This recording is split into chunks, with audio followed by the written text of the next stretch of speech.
Good afternoon, everybody. Welcome to the Fish Passage 2021 online webinar dealing with global solutions for river connectivity issues. We are very happy that there is such a great worldwide interest in this webinar. We have 4,000 registrations from 90 countries around the globe. And for today, we have around 9 people who are interested in this special session about Africa. Today is the second session of the webinar. Yesterday we had America, tomorrow we have Europe, and the day after we have Asia and Oceania. So it's a 4-day conference organized in 2.5-hour sessions. Today we will give you 3 presentations, 3 interviews, and a poll and a final discussion, and also some announcements for future events. For this today, we are at a place in the Netherlands. It's called the Afsluitdijk, which you see now on the Google Maps appearing. And it's a 32-kilometer dam within the Netherlands, separating the North Sea from a large freshwater lake. It was built 80 years ago. And now they are renovating it. And in this renovating, they are creating a large innovative fish passage, which allows fish to migrate from the marine to the freshwater environment, while still preserving the freshwater function of this lake. Here you see an artist's impression of this construction, which is actually built at the moment. So we're very proud that we could have the location from the webinar at this place. I will make now a few announcements to all the participants. It is not possible that you can speak, so you can ask questions via the chat and via the Q&A. The Q&A is meant to ask questions about the presentations, and the chat is used to give you information or when you encounter a problem. In the Q&A, so if somebody asks an interesting question, you can also like that question, and therefore it will raise it in importance and will be more likely to be asked to the presenters. Finally, if something goes wrong, we will have a backup Zoom link, and we will send you that link via Eventbrite. For those who are using social media, please use #FishPassage21 to communicate your feelings about this webinar. So this is all for the opening at this moment. And now I would like to go to the first interview, which is with Gordon O'Brien from the University of Mpumalanga in South Africa. Hello, Gordon. How are you? Good afternoon. Good to again be a part of this wonderful initiative, and doing very well today. Thank you. Yeah. Hey, Gordon, can you say a few words about yourself? I've heard that you are a leading researcher on fish behavior in South Africa, but can you say a few words about yourself? I'm a biologist. I work at the University of Mpumalanga, and I have a passion for fish and the rivers that they live in.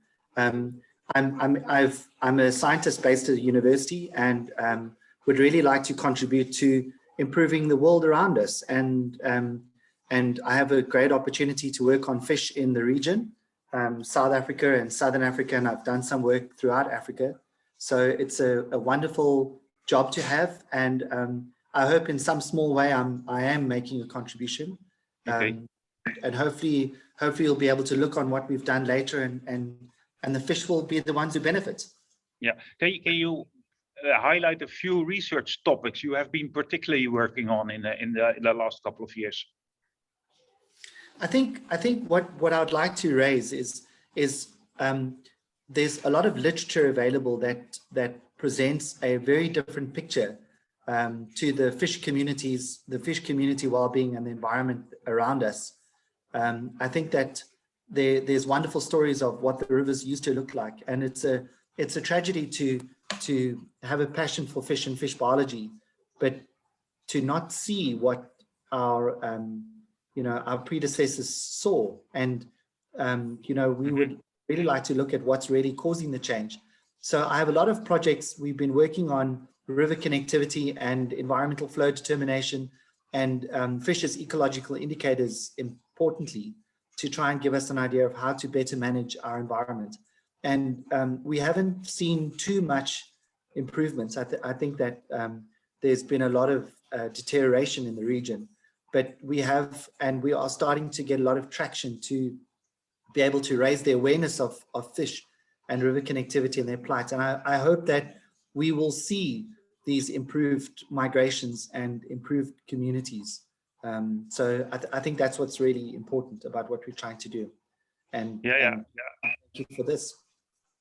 I heard there are large problems in South Africa, but since the conference is about global solutions, can you say what you think at this moment is already a very good example of a good solution in South Africa and where it is being implemented? Well, I think there's a lot of awareness now. There's a lot of new awareness about rivers and their processes. And you know, where I think historically we used to think of water and rivers as something that we can just use and use and use. Now we realize that we're connected. And I think that because of that, we're looking at things very differently. And there are wonderful opportunities for us to contribute not only to what we're experiencing, but we are developing a lot of new methods that help us understand these dynamic processes. And we're receiving international recognition, and we're being able to contribute to international issues around ecosystems and sustainability, and importantly, using fish and migratory fish as a part of those processes. And in many instances, we're starting to see people think of fish differently and think of rivers differently. And that's been very rewarding and something that is important. It'll take a few generations of fish communities to see the real benefits, but I think we're on the right track. Yes, I agree. With modern technologies, we can much better get a picture what is happening underwater, because birds are easy to spot, elephants are easy to spot, but what fish are doing underwater and throughout their life cycle, that is much more complicated. You're not only active in South Africa, you're also active outside in the whole of Africa. Is that correct? Can you say a few things about that? Yeah, I've had wonderful opportunities to work in many basins across the continent, the Congo Basin, the Nile Basin, in many countries, and the Delta, the Inner Niger Delta, the Okavango Delta, the Zambezi system, and then in South Africa. So what's really amazing is not just that we have such a wonderful continent with so many important rivers and their fishes, but that there's actually a lot of similarities. There's a lot of things that we can do here that the rest of the continent can benefit from. And you know, interestingly, there's a new hydropower development boom in Africa, and we're starting to communicate. A lot of stakeholders and scientists are communicating, and I'm starting to get the same questions coming from very different sectors, asking about what we know about the migratory requirements of different species and indicator families or groups of fishes. And I think that's what's really special, is we're really putting a lot of effort into understanding some cyprinid species that are represented across the continent, and hopefully with validated evidence, published data, we'll be able to contribute to sustainably developing our rivers, and that's very exciting. And I think that the World Fish Migration Foundation and platforms are helping us to connect, because I think that's something that we really struggle with in Africa. We're all doing our own thing, and we're starting to communicate. So it's really looking very good. It's exciting. And I'm excited about the next 10 years to see not only what we can do, but also to show that we can have these sustainable balances. And I'd love to see improvement. We'd love to see these populations of species returning. Yeah. Okay, thank you, Gordon. It's a short interview. We have to end it here. I hope there will be an opportunity in the near future that we can see each other live. And thank you very much for this nice interview, and all the best with your work in Africa. Thank you. Thank you, everybody.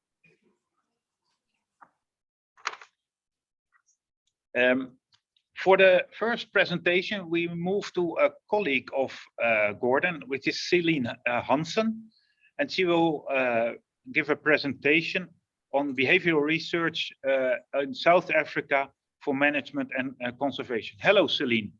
Is the connection working well with you? I think so. Can you hear me? And can you see my presentation? I can hear you loud and clear. And before you start your presentation, can you introduce yourself with a few words, and then the floor is yours for your presentation. Yes, hi, I'm Céline Hanzen. I'm a postdoc at University of KwaZulu-Natal in South Africa. I've been working here for about 5 years, and I work mainly on eel ecology. Okay, good. Thank you.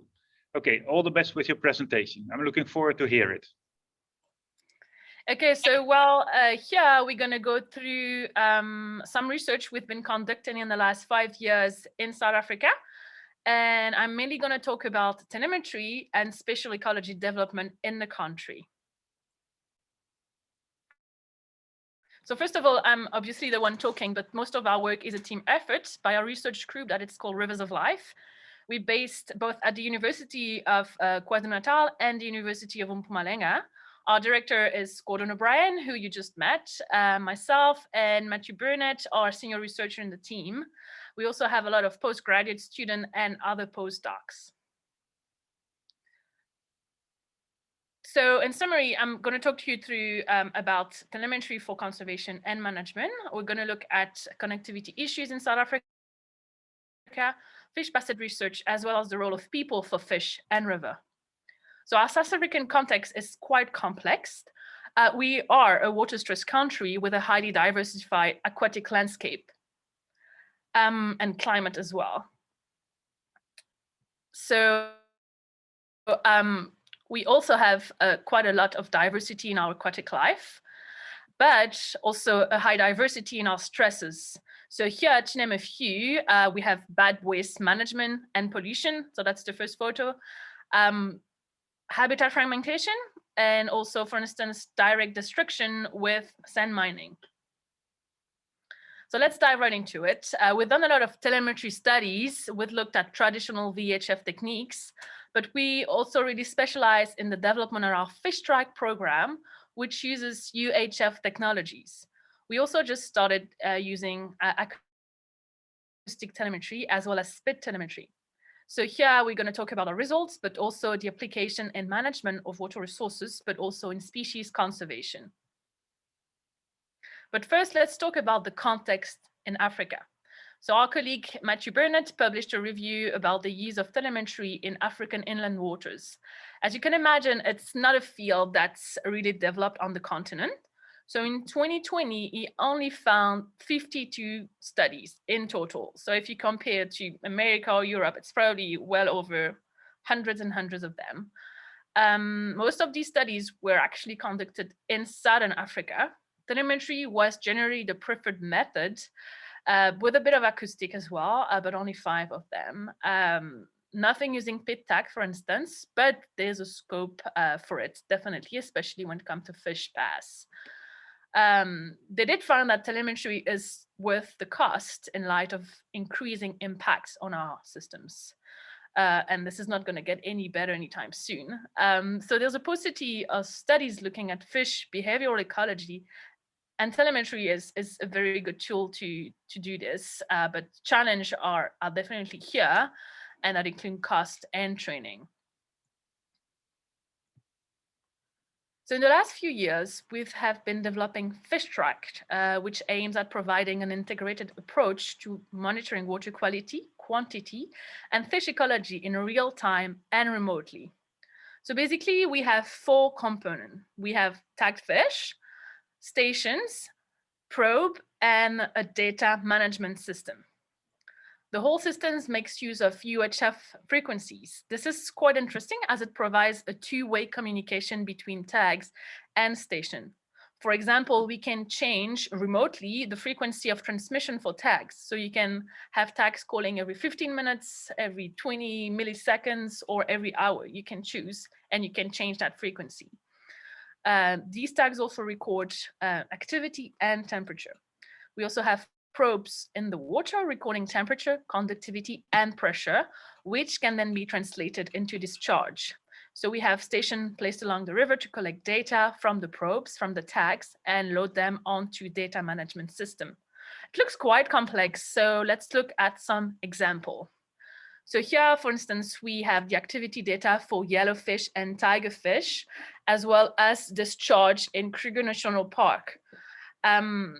So to give you a quick look at it, results here show that there's a difference in how species respond to change in flows, where the tigerfish would increase activity during high flow. So this study gave us the foundation for monitoring in real time and remotely, as the data presented here on the graph were recorded daily.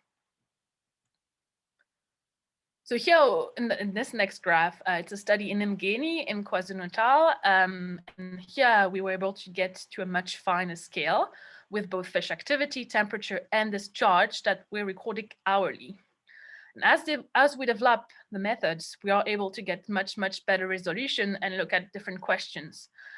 So the idea of fish track is to get a good understanding of different fish species to changes in flows and temperature. And by doing so, we are developing a tool for water management agencies. Okay, so I think you kind of get the idea, and this graph is basically what data looks like. Obviously, you don't want to give that to managers, right? So what can we see? We can see 3 months worth of data for fish activity, discharge, temperature, and conductivity. You have these vertical lines, the red and the green one, which are showing abnormal activity. This can be low activity or high activity. So the idea is to create alert for this kind of abnormal behavior, but also to pinpoint the source of change in behavior, which is pretty cool. So the end game is for management to respond swiftly to adverse event in the system. So the colleagues developed some very complex algorithm, and we are developing an interface that is more user-friendly. So at the moment, that's how it looks like. So you can choose to see what's happening in real time with your fish in the water at the moment, and or query the database for all the data. So the idea here is to look at change in behavior. For example, a low activity could mean that a fish we're tracking is dead, but it could also just be a normal low activity. So change over time will give you an idea of whether it's a normal behavior or not. And we can base action and decision on the percentage of change and whether it's time to act or time to have tea. So now I'd like to go over some studies that were more about knowledge of fish behavioral ecology and their possible application in conservation. So this is an example I really like from the Kruger National Park, where fish have a lot of predators, right? So here on this graph, we have in green fish activity. So all this stretch is quite normal daily activity. And then something happened, and there's a huge peak in activity. In blue is the water temperature recorded by the tag, and same thing, you can see, dial pattern of the temperature, and at the same time of activities up the roof, something happened with the temperature. What happened? Well, it was simple. A fish eagle probably ate the fish, and it's easier to determine if you do find a tag under a tree with a fish eagle nest. If you link these predation events, that's when things get really interesting. So our colleague were able to show that predation events are linked to flow reduction, which is quite easy to imagine. Take a couple of tigerfish caught in a pool in a dried out river. This river could be dry because of droughts, but also because there's no ecological flows. So it's easy to picture that it's going to make it easier for a bird of prey to catch the fish, but they were able to show the data. So these graphs are the same thing. You've got peak of activity going AWOL, same as the water temperature, and they were able to link that with the discharge from the river. So our next example is a pilot study we did on 3 eel species, Anguilla mosambica, Anguilla marmorata, and Anguilla bengalensis. In this case, we use traditional VHF telemetry, so all manual tracking from the riverbank. We looked at home range and habitat use in the Tugela, which is the second largest river in South Africa. So here on the map, you can see the home range of eel tagged all across a season. So the first one is a spring. It's quite large, and then in summer it keeps going up. And then with the temperature change and flow change, you're gonna have much smaller home range. This is autumn. And in winter, it's extremely little. We would have tagged eel just, you know, chilling under the same rock for weeks at the time. So for this study, we also look at habitat use, and we showed that eel tend to use similar mesohabitat, especially glides, but their habitat preference change across season and between species. This suggests fine scale spatial and temporary niche partitioning because they kind of have to share the space somehow. So given the breadth of flow typologies used by eels in the Tugela across season, the conservation of these long-lived species indicates that management of river flows need to be sensitive to their habitat requirements all year round, which is a bit tricky in a water-stressed country like South Africa, and such management could be unlikely. And on top of that, maintaining good habitat connectivity for these species must also be prioritized. They can't really use habitats and have a home range if they can't access the habitat. So now on to the yellowfish of KwaZulu-Natal, using fish track again. So we're back with UHF techniques. We looked at movement between a dam and a river. So here on a graph, you can see the detection of tag fish by different stations placed from the dam to the river. So you have the dam here, one of the stations here, and then station all along. We started seeing movement into the river. So this is that line is the limit between the dam and the river. In July, all the fish are in the river, in the dam, sorry. From August, some part of population start moving. By December, they're all in the river. They start moving out again in April, and by June, they're all in the dam. So this is South Hemisphere, obviously. So this period here is our summer, and that's when yellowfish are spawning. And we think they'll stay in the dams in winter as a refuge habitat. The same study, same fish. Here we looked at diel behavior in the dam and in the river. So diel behavior was more marked in the dam compared to the river. Yellowfish are serial spawners, so they keep very busy in the summer, and they will also even spawn at night. They've also been seen moving at night in rapids to potentially avoid predation. Also, several tracks have been taken by otters, which are diurnal, but not so much, and fish eagles that are completely diurnal. So one of the gaps we identified is tag retention studies. There's been very little experimentation in Africa, very little lab tank experiments, and I think that's something that needs to be addressed. Here, this is the example of the effect of tagging on eels for the same study we did in the Tugela. We were super lucky because we recaptured 7 individuals out of 19, which is pretty good. And then here on the photo, you have recapture between 20 days after tagging and 118 days after capture. So it's between 1 month to 3 months. They all showed very advanced healing and no inflammation. In one case, one of the eel had broken the antenna off, but the tag was still working perfectly fine. So now let's talk about connectivity, ecological connectivity in South Africa. As I said before, South Africa is a water-stressed country. The needs for water is growing together with land use changes and pressure from all sectors. Many of our rivers are classified as severely modified or critically endangered. We do have a progressive legislation, the National Water Act, but implementation is lacking. The Water Act even includes the need for ecological reserve, meaning that any structure that we build, we need to look at providing enough water for the functioning of the ecosystem. But that does not include fish passage. So we have about 4,000, well over 4,000 formal dams, means that all the little ones not recorded are not part of this. And we also have less than 60 structures for fish passage in South Africa. So to give you an idea of what's happening, this is a map of KwaZulu-Natal, the province where I am based next to Mozambique. We collected historical data and current data available for all African eel species in the province since 2015. We also surveyed all the major rivers. So here in pink, you can see how the distribution of these species should look like in an ideal world. And these represent all data collected since the early 1900s. So they're pretty much everywhere. If we look in the last 30 years, we can see a decline in their range. So whatever you see in pink as distribution, that is potentially lost to them. If we keep going and only look at the last 5 years, when surveys were actually more intense, we see quite a dramatic decline.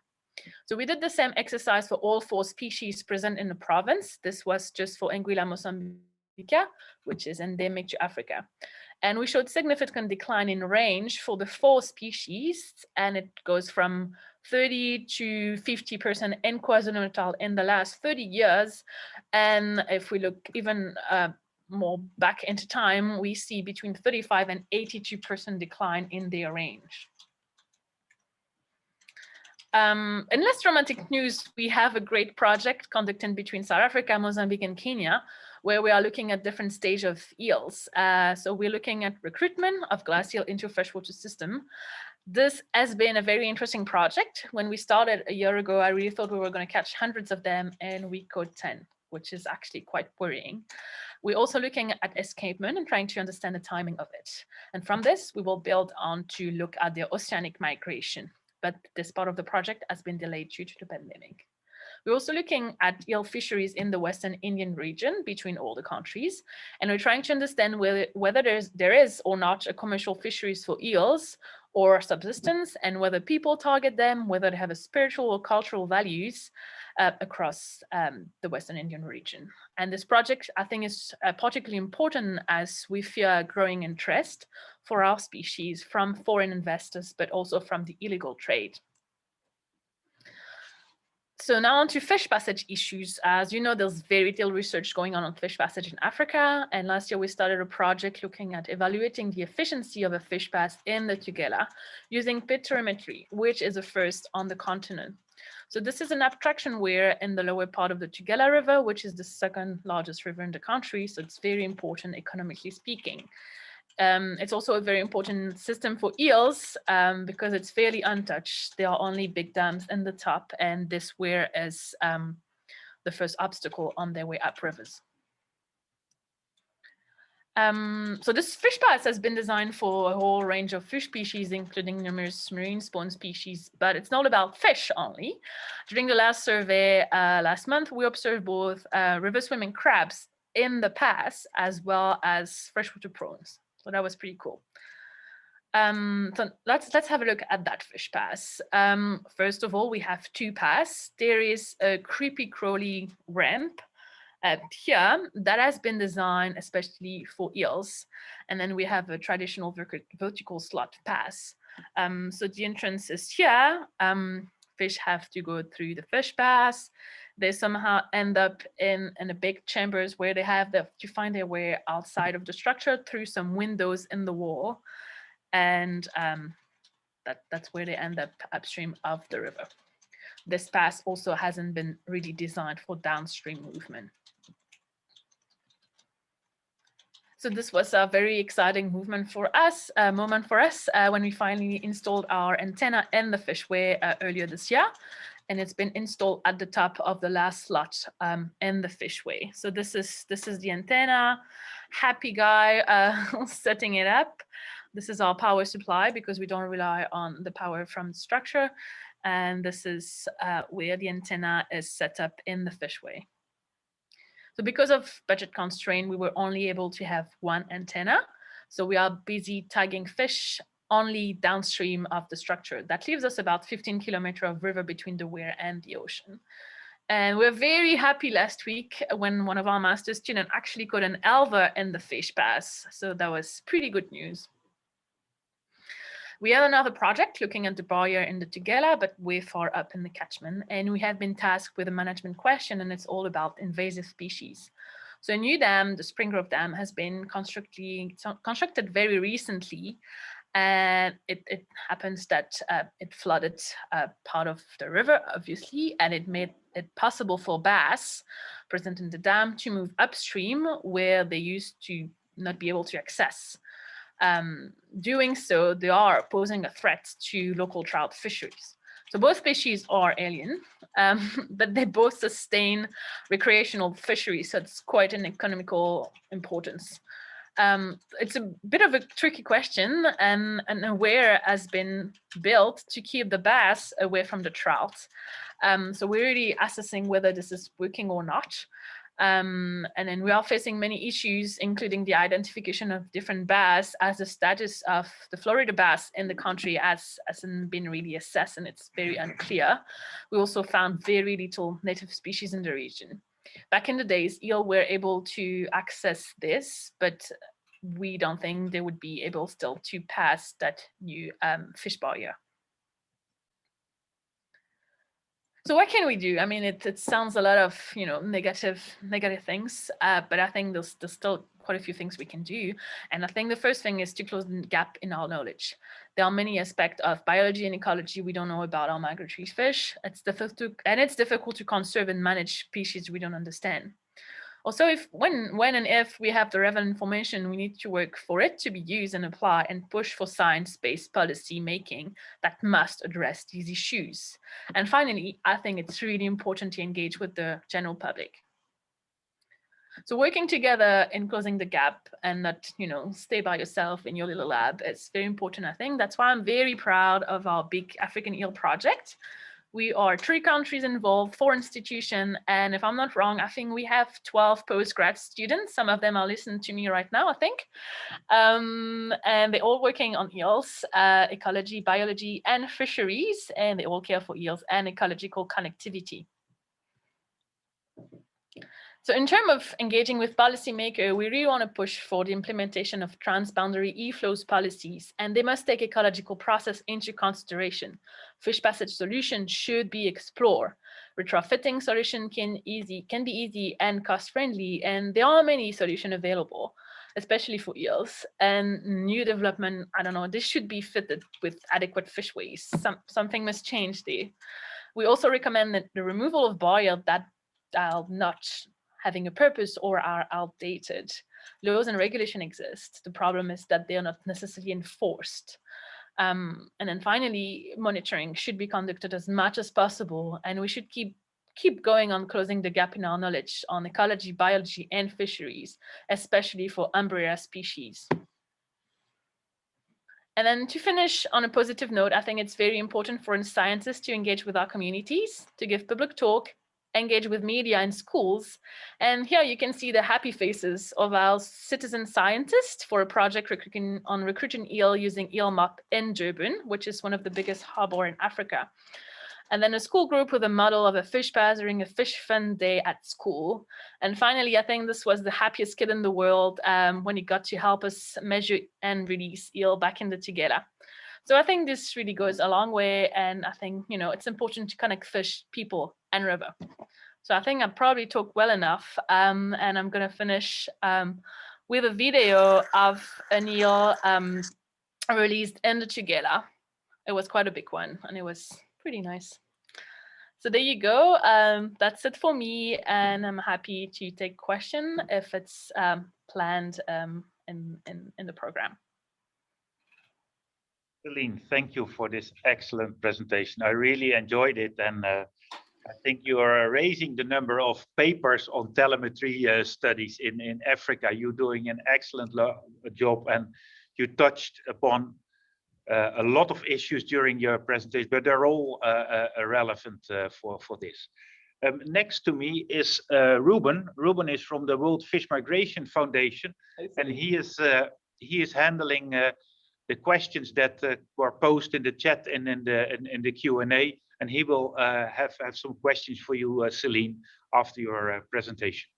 All right, Ruben, please. I hope you can hear me all right. Yes. Good, thanks.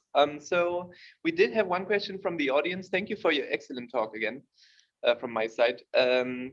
one member of the audience was wondering which predators are you referring to in your talk when you showed the discharge and activity graphs? Is it predators that are outside the aquatic ecosystem? Are they terrestrial or aerial? You showed the cartoon with the eagle, but does that actually reflect reality? Is that what's happening? For that specific graph, yes, it was an actual fish eagle, because I think they found the tag actually at the bottom of a tree with a fish eagle nest. But fish do have a lot of predator, aquatic or semi-aquatic. You have obviously crocs, and then you've got all the raptors, you've got otters. So there's a lot going on in our rivers. See. Yeah. Is there any way that you can actually determine the at least the native the kind of predator, like whether it's aerial or aquatic in the activity pattern of the fish? Is that a thing? I'm not a telemetry specialist, so I'm not the expert on this.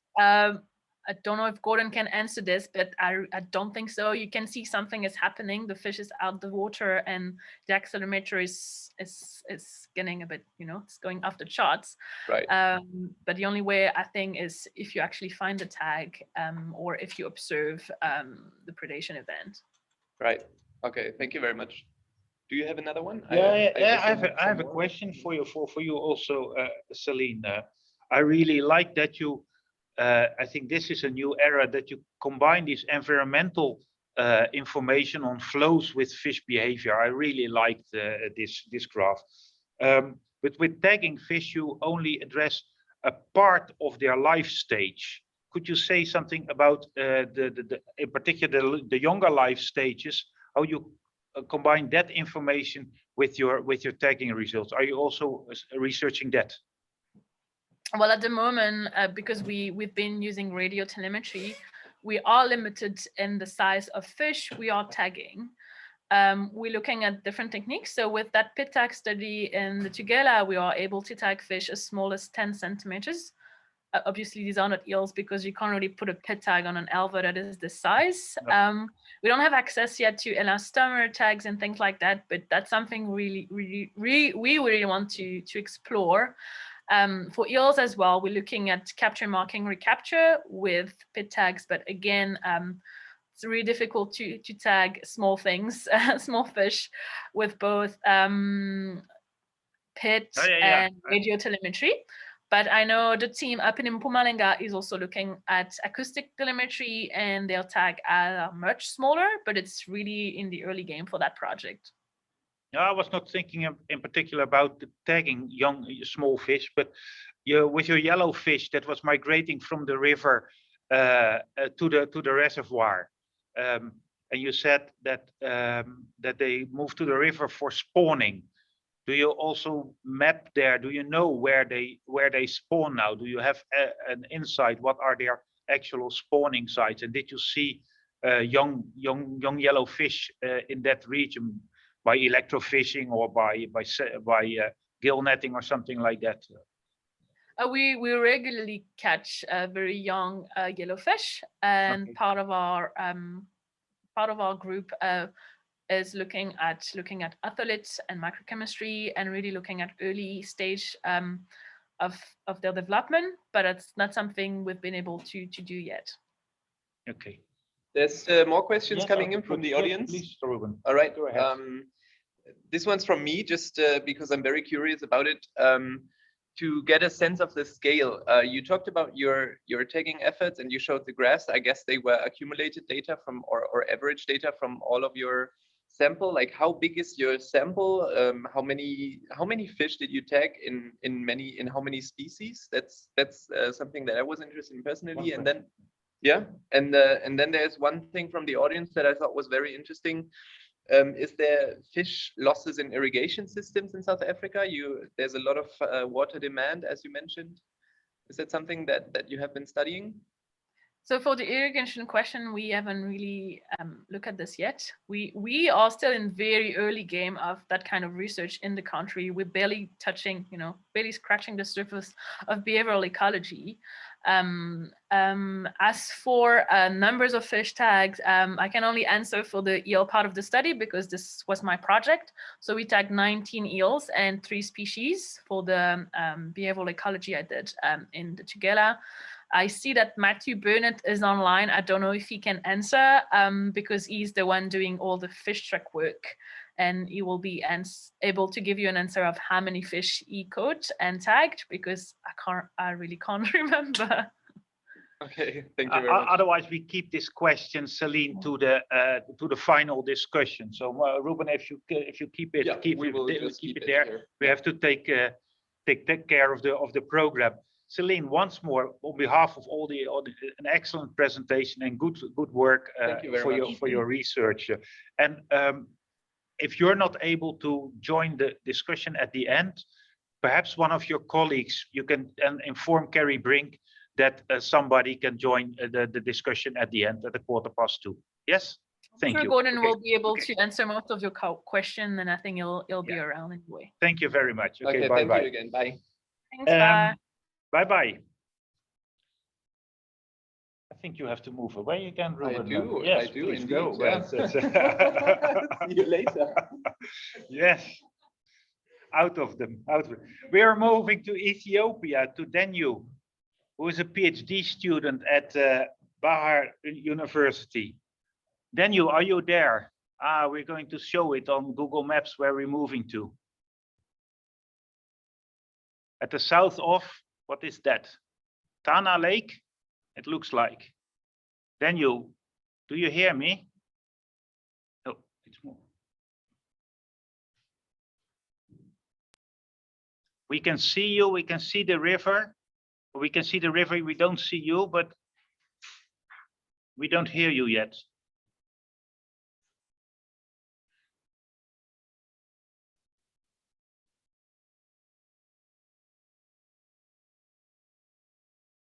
Okay. I will say a few words while he tries to unmute his microphone. Dagnew is studying the impact of a dam and a weir on the endemic and endangered Labiobarbus species, which are found in Ethiopia, and is considering to see what can be done to the impact of dams and weirs in terms of mitigation measures. Dagnew, are you? He appears to be frozen. Okay.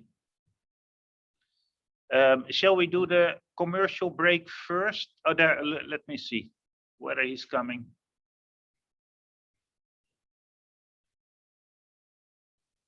Okay.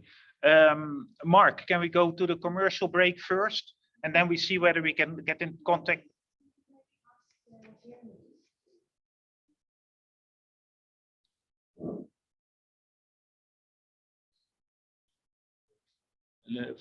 We go for a commercial break. This webinar is not possible without sponsors. So we will show you now short videos from the sponsors that made this conference possible.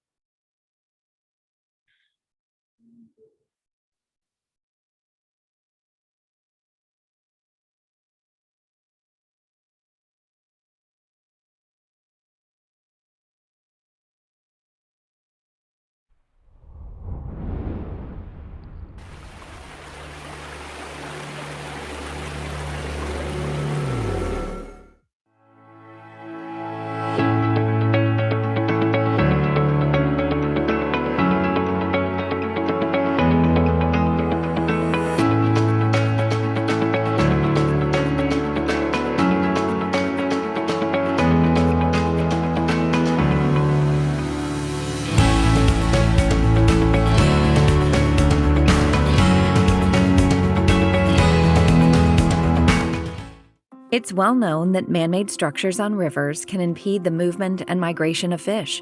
So studying how fish behave around dams and other facilities is vital to understanding the impact of these structures. However, these studies are extremely challenging and complex. That's where InnovaSea comes in. Using our innovative fish tracking technology, our experts can handle every aspect of a research project to help companies meet their regulatory requirements. Get in touch with us today to learn more. Eel is a species synonymous with our inland waterways, yet numbers have decreased drastically. Fish migration is crucial for the life cycle of eel. We have developed a monitoring device for glass eels and elvers called Elfie. Elfie has already proven itself as a successful monitoring device in more than 35 locations. Monitoring with Elfie is cost efficient and active 24/7. This standardized monitoring enables identification of trends and changes.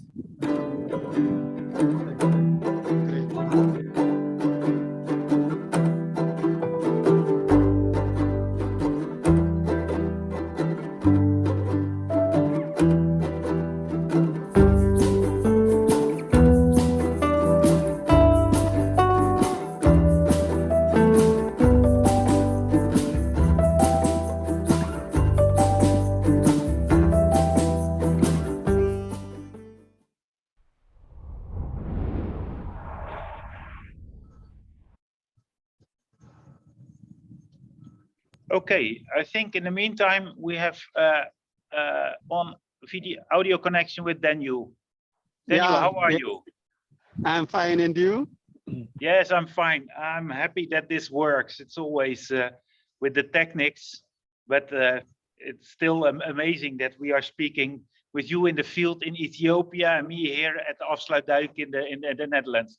So can you tell a few words about yourself? Okay, thank you. I'm Dagnew from Ethiopia. Now, at the background, you see one of the reservoir on the tributary of Lake Tana, which is Mequanent river. So now, which is about 50 kilometers away from Lake Tana. Okay. And there are dams in that river, Dagnew? Okay. Yeah. Do you have dams in that river or not? Yeah, there are a lot of dams. Some are under construction, already constructed dams on tributary river of Lake Tana.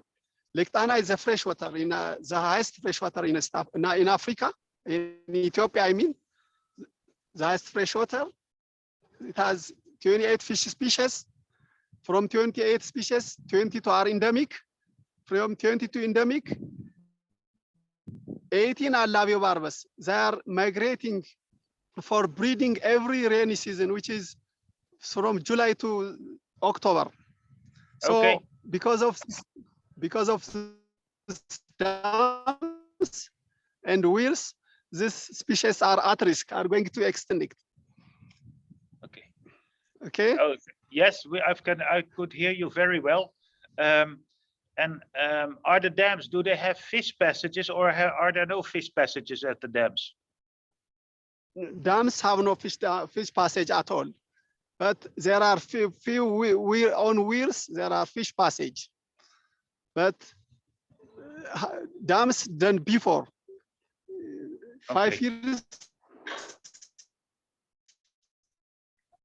have no any getting upstream for breeding are at risk because of fish passage blockage. Okay. Or no. Yeah. If you switch off the video, I think the audio connection may be better. Okay. Okay, let's try. And can you tell me about the research you are doing in Lake Tana and the rivers and the labiobarbus species? Yeah, I have done their spawning migration in my MSc work, and a lot of researchers showed that they migrate for breeding upstream of Lake Tana, since Lake Tana is the greatest freshwater in Ethiopia, and it's a source of the Blue Nile. But this labiobarbus species, which are isolated by Tisisat Fall, which is 40 meters tall above from the Blue Nile River, they are endemic here in the lake, but they are at risk because of irrigation structures. That is the dam and the weir. Dams done before have no any fish ladder or no fish passage, no fish way. But now some weirs have some fish ladder passage.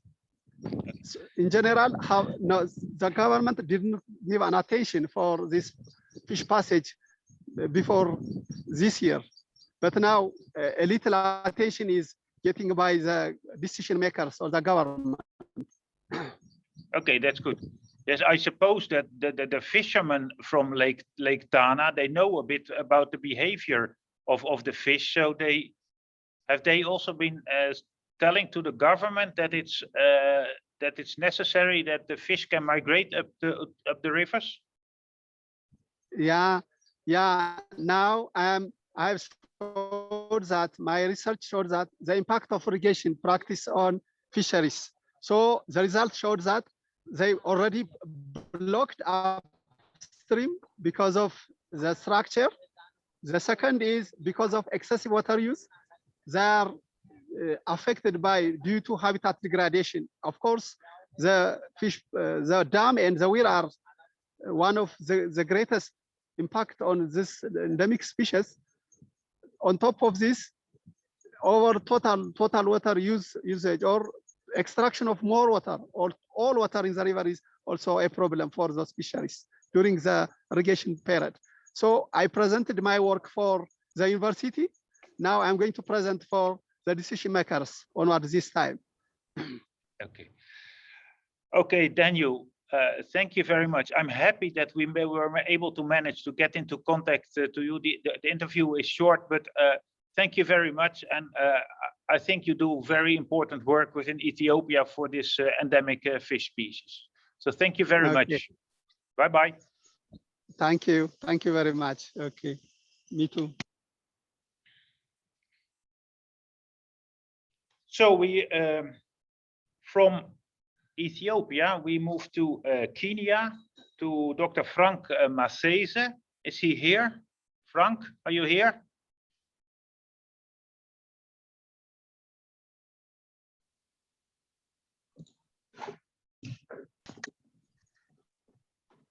Ah, I see you.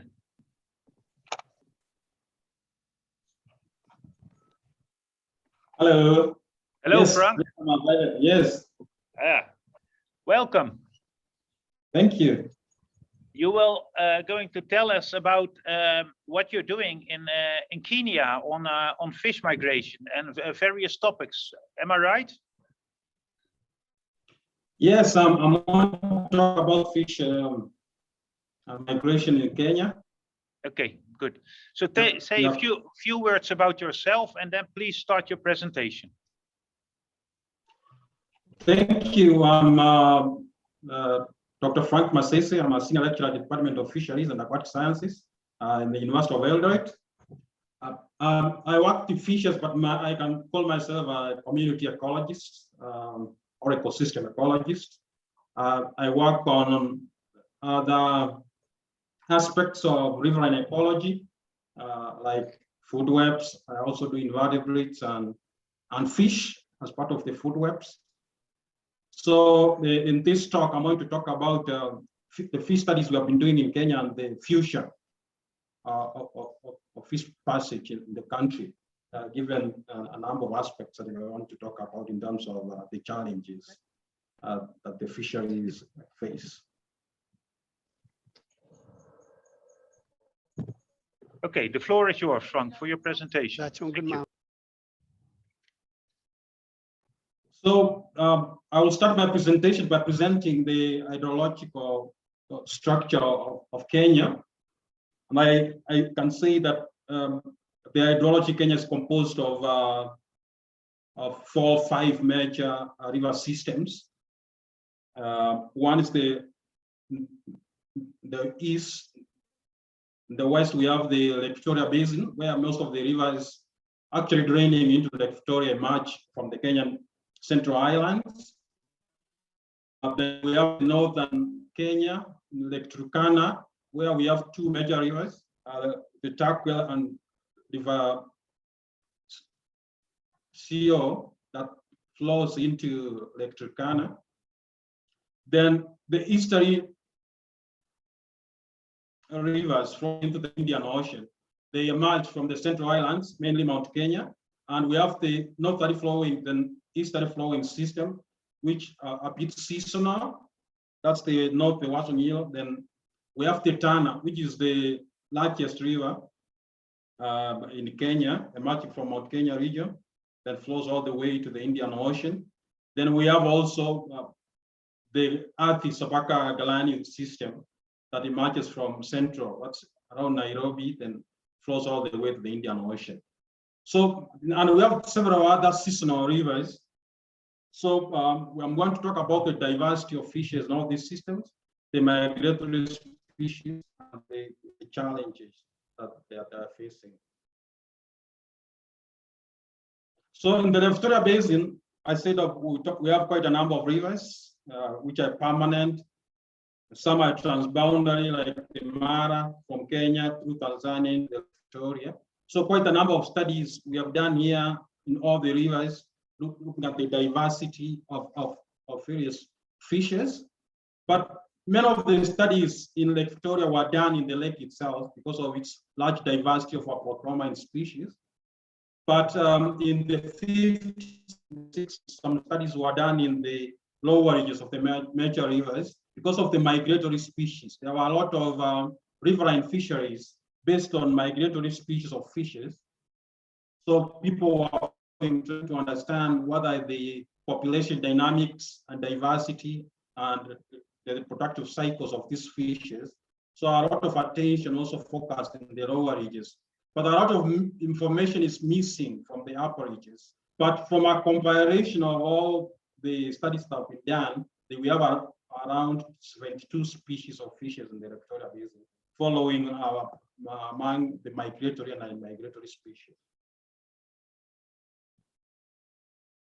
So, as I've said, we have around 75 species in the rivers draining into the Victoria part of Kenya.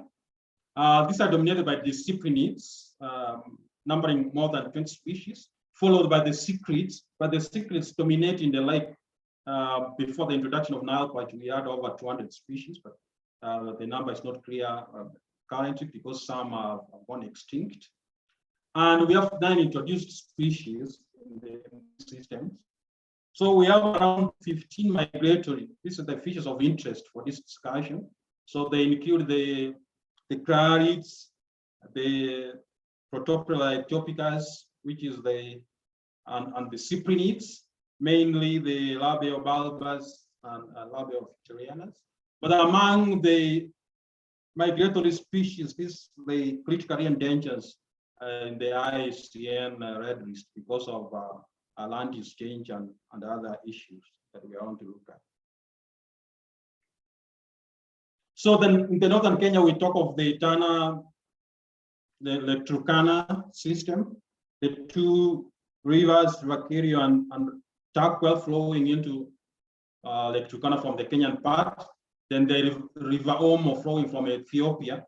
And we have quite a number of species, numbering around 60, but around 10 to 15 are migratory. And the species of interest here are the tiger fishes. We have 2 species of tigerfish. Tigerfish are a lot of information on tigerfish from Southern Africa, the migrations and ecology, a lot of understanding of migration. But here the migrations from the lake into the lower reaches of the River Omo. But there's construction of this large dam in the Omo River, which is quite controversial because of the implications it's projected to have on the water levels in Lake Turkana and also the fisheries. So this is another large system in Kenya, but it's linked to Ethiopia. So it would be interesting to understand the outcomes as this large dam is under construction. Then we have the fishes of the estuary flowing rivers, Vatana, which is the largest, as I said, and the Athi-Galana Sabaki. And what I can say from this distribution is that if you go to the GP portal, you Google the fishes of Vatana, you quite get a number of diversities there. So we have around 65 fish species, and which is higher than the numbers in the Adi system. But almost all species in the Adi are in the Vatana, represented in the Vatana. And there's quite shared common characteristics in terms of at the family level with the species in the Turkana and also some most in the Victoria Basin. So the migration here is from, because these two rivers drain in the Indian Ocean. So because of physiological constraints, the movement is downstream, upstream from the lower reaches to upper middle reaches. Then during the wet season, there is a lateral migration, the flatlands. But all this is changing because of land use activities, as we are going to see. Then migratory eels, most of the rivers draining in the Indian Ocean originally had quite a number of these 4 species of eels that Céline also talked about. But currently, because of these dams in the Tana River, there are indications that upstream migration of these species has been blocked. Actually, it's very from current data from the Tana River, all the lower reaches, there's very little evidence of this species being recorded there. But there are quite a number of records in the Adigranna-Sabaki system, and but there are quite a number of other small streams that we suspect could be harboring these species. And Céline talked about this study on eels between South Africa, Kenya, and other countries in Eastern Africa. So they are going to tell us more about the outcomes from this project. The general patterns of this species distribution in the rivers is that in the most of the Kenya rivers actually emerge from the high mountain, high elevation forested streams. But these are very poor species. You find that they have only 1 or 2 species. But as the rivers connect and conference into middle order streams, 4th, 5th order, the species diversity increases. So the largest river system in Kenya is around the 8th order, it's in Nzoia, the Tana. So you see that the species are peaking with increase in stream order. But this is also tracked by both biomass of the species and abundance, but also the abundance of specific species also increases. So that we have in the middle reaches. So in terms of dam construction, I'm going to talk about the dams that we find. Most of the dams are in the middle and upper reaches. So there's this disconnection of movement between the lower and the upper reaches that are affecting the population. So fish migrations and people's livelihoods is very critical. And actually, one of the objectives of trying to understand the patterns of fish migrations, as I had already said earlier, is that in the lower reaches of the Victoria Basin, most of the riverine fisheries were based on fish migrations, but people are using illegal fishing gear. They were using mosquito nets and other gears that were all capturing graphic females. They were targeting graphic females. So that's one of the reasons why there has been a major decline in the riverine fisheries because of fishing, of migrating productive individuals. So in the Tana also, there's a lot of fish capture of the lower reaches of the Tana system and all these other river systems. So there's a high dependency on this migratory species or riverine fisheries by people living along these streams and rivers. Then there were barriers to fish passage, mainly by dams and weirs. So we don't have many dams actually in Kenya. The recent study on the global distribution of dams is that actually most African rivers are the mainly free flowing.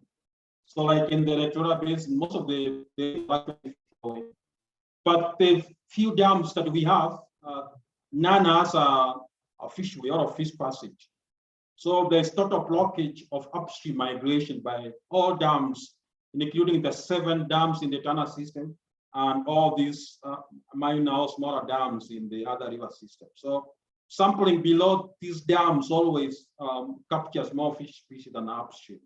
And that's one of the major issues that we have with this fisheries. Then, but given the increasing need for water supply, we are having plans, the Kenyan government is having a lot of plans for new dams. So we have around 10 or 9 dams now being planned. In fact, in most of all the major rivers, there's a big dam being planned. But most of these dams will also be for flood control. So they'll be placed in the lower reaches where the flooding occurs. And this will have major implications on fish passage. But some dams will also be in the headwaters for domestic water supply. And these most likely will have not major impacts on fish. But it seems that most of these designs don't have features for fish passage. And it's a pity because at this level, given the impacts that fishes are having, these dams are having on fisheries, it's important that designs recognize the need for upstream fish migration. But other barriers we're seeing in fish migration has to do with poor water quality. Most of the towns and industries discharge their waste into rivers. This is the Nairobi River, which actually has no fish at all because of heavy pollution. Some rivers, because of land use change in the headwaters, they're becoming seasonal. And because of some hippo populations like the Mara River, and that the water quality declines so much, such that we have fish kills during the dry season. So you can see this is one of the Mara section of the tributaries of the Mara River that has turned seasonal. It used to be permanent, but it's now seasonal. So when the lower volumes of water in a system eliminates the self-cleansing capacity or the dilution effect that maintains particular physicochemistry for specific fish species. Also, we lose the velocities that are needed for your filk species, and also the feeding for filter feeders and other aquatic organisms becomes compromised. So that affects the entire food web. Then in the Mara River and other river systems, we have had unfortunate cases of fish kills. During the dry season, you get that there's little volume of water. There are many issues of organic matter deposition by livestock and wildlife. So when this material is mobilized during the starting of the rainy season, there's a lot of uptake of oxygen by the decomposing organic material in the system, which leads to fish kills, anoxic conditions and fish kills in the system. So, but we also sampled upstream actually of hippo pools during the dry season, and we found more species of fish upstream, meaning that hippo pools could be a barrier to fish migration because of the compromised water quality. So future fish passage in Kenya arise from increase in human population and settlement along rivers, discharge of waste, pollution from converted land, forest lands into agricultural areas. There is a change in hydrological patterns of rivers. The case of the Mara, where it's becoming seasonal because of land use change upstream. There is for fishing, using illegal fishing gear along river mouths, exotic introductions, although this is not a major river issue in rivers, but this could be a serious threat to declining fish populations, and they offer anthropogenic activities arising from industry and other human activities. So there have been a number of studies recently in the rivers trying to understand what are the issues and what are the population and distribution of species. So also some studies are using genetics to map fish distribution and and trying to understand whether we have phenotypic population specific liver locations. And also the GP portal has documented all the species and their occurrence in the Tana system. So these are some of the studies that are trying to understand how the fishes are distributed, their migratory patterns and ecology and behavior in order to inform decisions for management. And because of the increase in sampling effort, we are able to capture some of the species not recorded before, like this species of Labiobulbus baini, which we recorded last year in one of the systems draining into them. But we have no record of this in the Victoria Basin. So we are doing a number of studies on fish migrations, on fish quality, trying to understand how the populations are structured. Then other studies are about biotope and flow requirements for indicator species. You realize that trying to manage water levels in rivers requires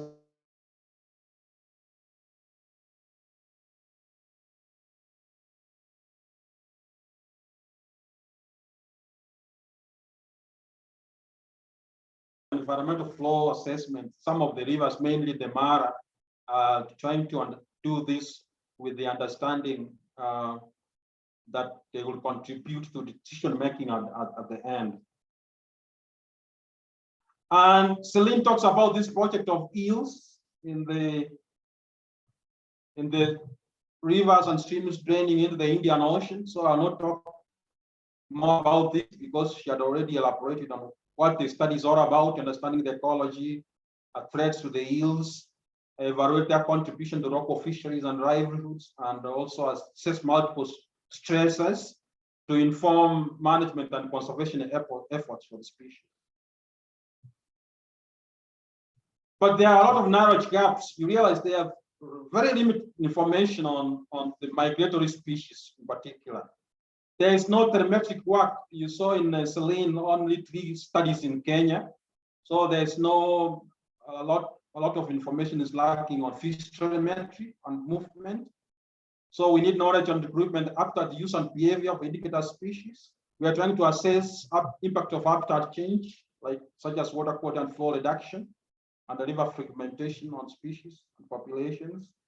Also, the socioeconomic importance. Currently, the Kenya government does not collect data on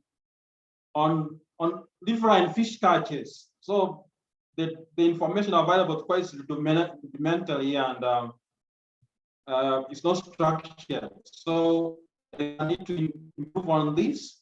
So knowledge on fish passage performance to inform fishway designs. You realize that we lack fishway designs in most of the dams that are coming up. And obviously, we need to do more environmental flow studies to determine the minimum set or minimum requirements for migratory species in all other rivers. So from this review and study, I can mention a few of the management options that will lead to improvement in fish passage.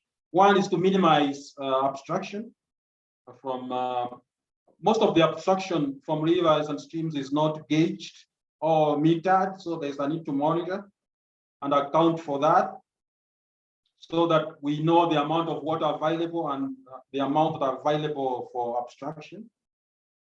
And this brings in the idea of environmental flow assessments that deals with water allocation, so that after all obstructive uses have been taken care of, we need a minimum or the reserve to be set for the environment or the rivers to meet the requirements for the fishes. And this data will be critical to be incorporated as monitoring data for adaptive management and water resources conservation also. So this is an example of an environmental flow assessment, the Mara River, showing the average monthly flow. Then we have the reserve and the environmental flow requirements that for that particular year. So sometimes we are realizing that the water available in the river is not even adequate for all uses, if you take into account all the uses. So there's a need to make these determinations so that it's clear that we have this amount of water in the system and this is set aside for the environment. Obviously, because of increased land use change in the headwaters, there's a need for determination.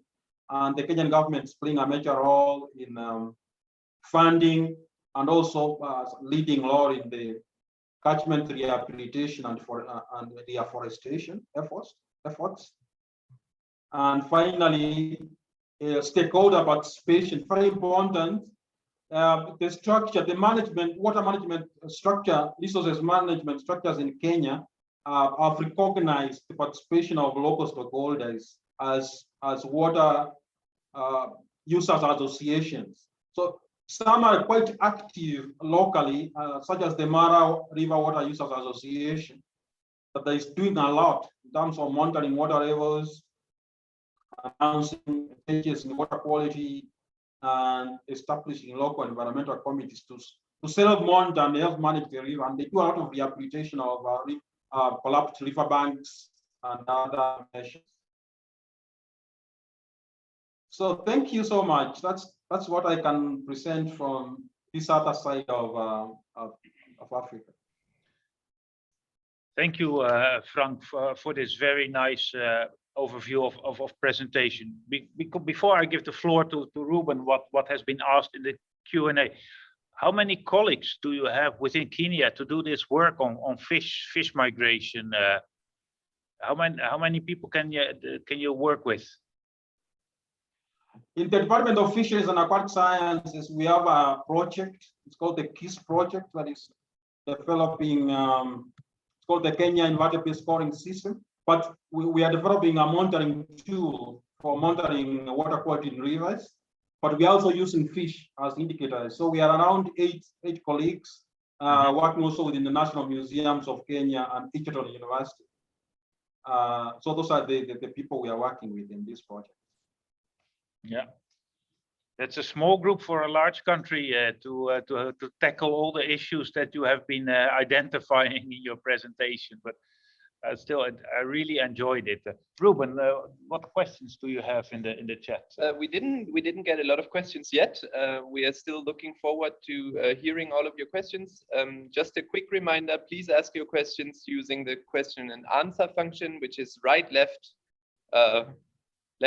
of the chat box, and please also indicate who are you directing your questions at. Otherwise, we will have trouble assigning them to the right person. The question that came in right now was whether you have any information of inclusion of fish passage facilities in the construction of the, I don't know how to pronounce it, so I'm just going to do it instinctively, the Gilgil-Gibe 3 dam in Ethiopia. From the current information that I have is that there's no fish passage being constructed as the dam actually is under construction right now. But so there's and actually this, as I was leading, it's like the emphasis is not more on the fish migrations, but on the reduced water levels in the Tana and the Turkana. So this is the fear. This is the fear that the water level is going to decline in the river Turkana and also in the lower Omo. So people are going to lose ground for fisheries. And not so much the upstream blockage of migrations into the upper reaches of the Omo. So those are the fears that override all these other needs for river for fish migration. Can you help me pronounce this? How would you call this river? It's a river, right? The dam. Yeah, the dam of the name is the name of the dam. Gilbe. Gilbe dam. Okay. All right. Thank you very much. Okay, folks, keep your questions coming. Yeah. We will answer them later in the question and answer session. Yeah, I know Lake Victoria is very important in terms of fisheries as a food resource. The fisheries is there also an important fishery in the rivers in Kenya for the local people or not? Yeah, the normally major rivers actually have, especially during the wet season, there's a lot of migration of fishes from the lake into the floodplains, the lower reaches. So there's a fishery always around that season where people are catching fish in the lower reaches. But this has been declining over the years because of a combination of factors. But it definitely an important fishery for the local community. And what are the important causes you think for the decline of that fisheries?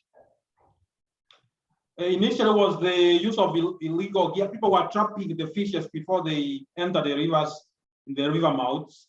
So that decimated the migratory populations.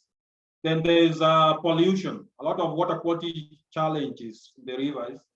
So you find that most degraded rivers, actually fishes were avoiding them and migrating into other rivers that had relatively good water quality. So those are the two major issues.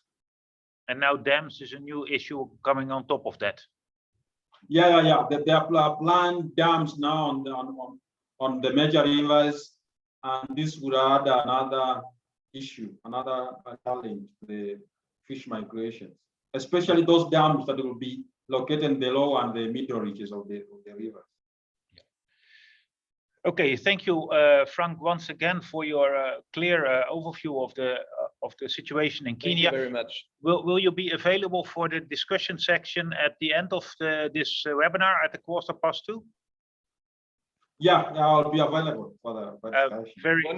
Very good. Tom, you remember me from IGB? Yeah, of course I do. I'm glad to see you again.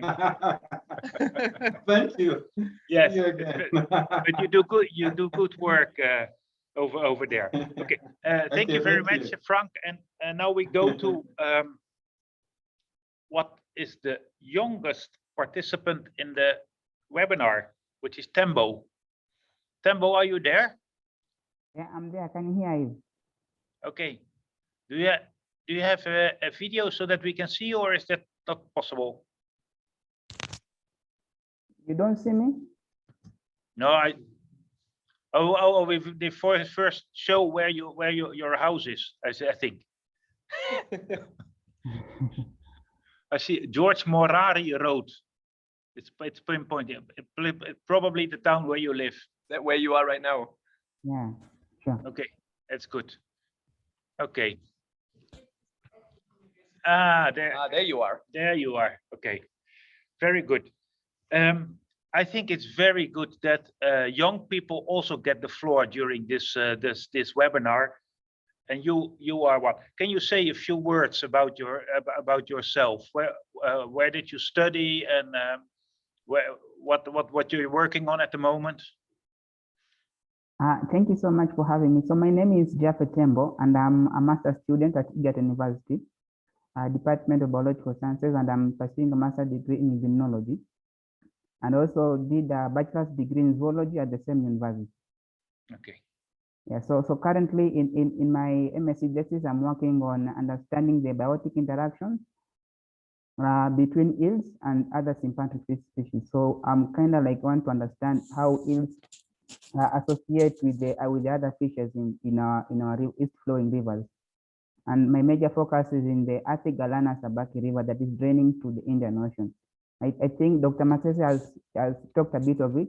It's draining its waters from the Aberdares and draining to the Indian Ocean via the Malindi Bay. And you said you were studying the interaction between eel and other fish species. Yes. How are you? What are you exactly studying then? So basically, we've got the four eel species that have been described for the Western Indian Ocean, and 3 species are indicated to occur in our east flowing rivers. This is the Anguilla bicolor, Anguilla mozambica, and Anguilla bengalensis. However, 2 species happen to be nearly threatened in the IUCN. So there are so many issues scattering around the decline of these 2 species. So I want to kind of understand if maybe the biotic interactions between the other sympatric fish and the eels, could they be also contributing to the decline of these two species? So, because there are issues of introduction of exotic species that are not local to our rivers, and also there are other impactful species that are almost occupy the same trophic levels with the eels. So there could be also be some sort of competition in terms of food. There could be some competition in terms of habitat overlap. And so maybe this could be also some contributing factors to the decline of our eels in our rivers. So that's what I want to kind of understand the ecology and the interaction between these different species. Okay, so it's mainly interaction between exotic species and eels that you're studying. Is that correct? Yeah, and also the other local fishes in our rivers, because it happens that they could be sharing the same biotopes, the same habitat, and also they could be using the same resources in terms of diet. So those are also some of the issues I want to get to understand. Okay, that's a complex question, I must say, which you have on your plate. That's not easy to study. Good thing you're not his supervisor. Huh? Yes, it's yeah. I would say that I would put the focus on the exotic species if I would, but because in the past the other ones, eels, were already living with the endemic species, and then they had good populations, isn't that? Yeah, but the major focus will be mostly in the impactful species that they could be competing with the eels. So okay. Mostly the introduced species, yes. Okay, good. And you meet with, you cooperate with, which countries do you cooperate with? This is in this WIOSMA project, I think. You're telling, with which countries do you cooperate? Yeah, so I'm a research student in the WIOMSA Eel project, that is a partnership between Egerton University, Kenya Marine and Fisheries Research Institute, and some other university in South Africa. That is University of Mpumalanga, headed by Céline, Dr. Céline, and the University of KwaZulu Natal by Dr. Gordon. Okay. Yeah. Okay. Thank you very much. So my final question is, how did you become interested into fish? It's a good question. So I come from the coastal part of Kenya, and my home is almost close to the ocean, and fish has been one of the livelihoods that we've been depending on since my childhood. And this really steered my interest. I felt like I think I should study more instead of the local knowledge I have. I should also be able to understand the dynamics in the fisheries ecology. Okay. Okay. Thank you very much. I'm very happy that you chose this profession, and I wish you all the best with your research in this WIOSMA project. So thank you very much, Tembo. Thank you so much for having me. So now, Ruben. Yes. We're going to do something with the participants, am I right? Yes, I think we are. Can you introduce that, or shall I do that? Yeah, no, of course I can. We just dropped a piece of electricity, a piece of technology. I hope it's not a big deal. I think it's my laptop only with the power supply of the laptop. I was stepping on it. I'm very sorry. You were responsible. Please go ahead. Okay, so I will just go ahead. We have prepared a poll, which we would like all of you to participate in. The way it works is I'm going to share my screen with the poll. Our team has or is probably providing the code for the poll that you need to enter in your chat in the browser right away in the chat. You can also see it on my screen once I start sharing. There we go. I hope you can see everything now. I just need to move some stuff away. Wait. Yeah.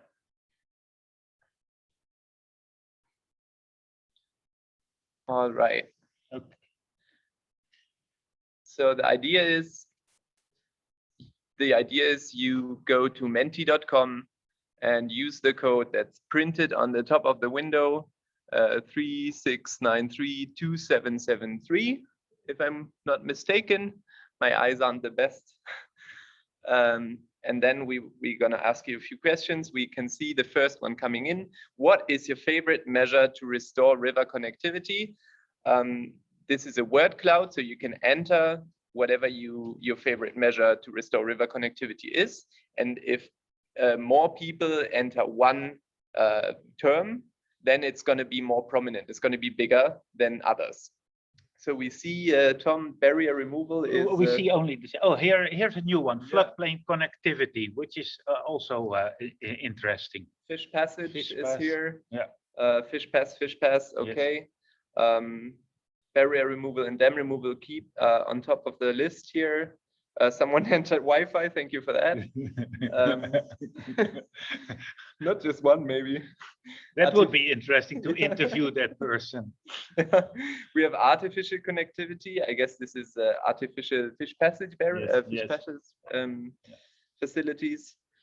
Bypass channels for downstream bypasses, of course. This is part of that too. In-stream revitalization, thank you for that. This is also something, shoreline stabilization. We are now at 28 responses. We close it at 60. So if you're very quick, then you're in the first 60 to move, you put your word. Barrier removal and dam removal remain on the top. Second biggest is fish passage. That's interesting with the small ones. Fish ramp is there. Shoreline rehabilitation, I see appearing. We have a remove, which I guess is a barrier removal concept. Wetland connectivity, which is similar as floodplain connectivity, which is also important. By the way, it also comes when you remove a dam that you get a reconnection with the floodplain. So it's not only longitudinal that dams help to improve rivers, but also in the lateral way. Okay, considering the time, I think Ruben, I think we move to the next question. Thank you very much for your responses. Yeah, we'll discuss this later again. Let's move to the second question, which is this: how frequently should fishways be evaluated to ensure performance meets expectations? Never, given they're built according to design specifications. Once after construction, every 3 years, every 10 years, continuously, or maybe you don't know. Please enter your answer. We are very much looking forward to having many participants here. The first results come in. We have a continuously leading group here with 55% right now, followed by every 3 years. 3% of the participants think every 10 years would suffice. Do you know, Ruben, the reality is completely different from this bar graph. Because what is normally happening is that it's happening only once. Yeah. And what we see here is that nobody puts in once. This is actually very interesting. Yeah. Yes. No one did that, not even one person. No. Yeah. So that's really. 52 people have participated. Please, 54. Please just open Mentimeter, enter the code 36932773 and participate. We're going to address this question with the presenters later. Yes, because I'm very interested to hear their responses, what they think about this topic. Yeah. Because continuously it costs a lot of money to do that continuously, but perhaps people would like to do that. I think we must move to the third question. Okay, let's move to the third question. Thanks, Tom. And this is more of a statement. You can agree or not agree, disagree. Fish safe hydropower turbines make dedicated downstream bypasses unnecessary. There's hydropower turbines that are considered fish friendly. If you have those installed in your hydropower plant, do you still need downstream bypasses or not? Please disagree, agree, or state that you don't have an opinion or don't know. I saw Céline responding in the chat that if you use fish track, then you appear to be able to measure it continuously. Yeah. So that would be good. Oh, and we get the interesting first results in. See, Tom, this is also a very nice slope again. 45% fully disagree, 41 somewhat disagree, 8% don't really know, 2% fully agree. Yeah. Again, this is an interesting graph which we can discuss, because I would go, when we have completely fish-friendly turbines, then downstream bypass would be redundant in a way. I would. Still, the majority of the people think that we need bypasses. Yeah, this is super Yeah. interesting. Yeah, And I'm kind of glad that we don't have a it depends option built in, because that's probably where 100% of the people Yeah. would be. Okay. Um, I think we have one more, and then we have 60. We're up to 59, 60. Okay, wow. that's the moment we close. We're We gonna come back discuss to that the in a results of the polls and the discussion at the end at the 2:15 when we have the speakers there. Okay, All right. Ruben, Thank thank you very much. We are going to the next presentation according to the program, which is oh, I'm just told we have a small break. How many minutes do we have a break? 4 minutes for everybody to get a cup of coffee or a cup Bring of some tea, away. and then we continue. Okay. Wonderful. See you then.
hello everybody. We're back and we're going to the next presentation, which will be given by Josh Roth from the Nature Conservancy. He's addressing a topic which is not specific to Africa, but it's the global concern about migratory fish, and so it's equally relevant for Africa as for Europe, as for actually for the whole webinar these 4 days. So Josh, I'm very happy that you join us.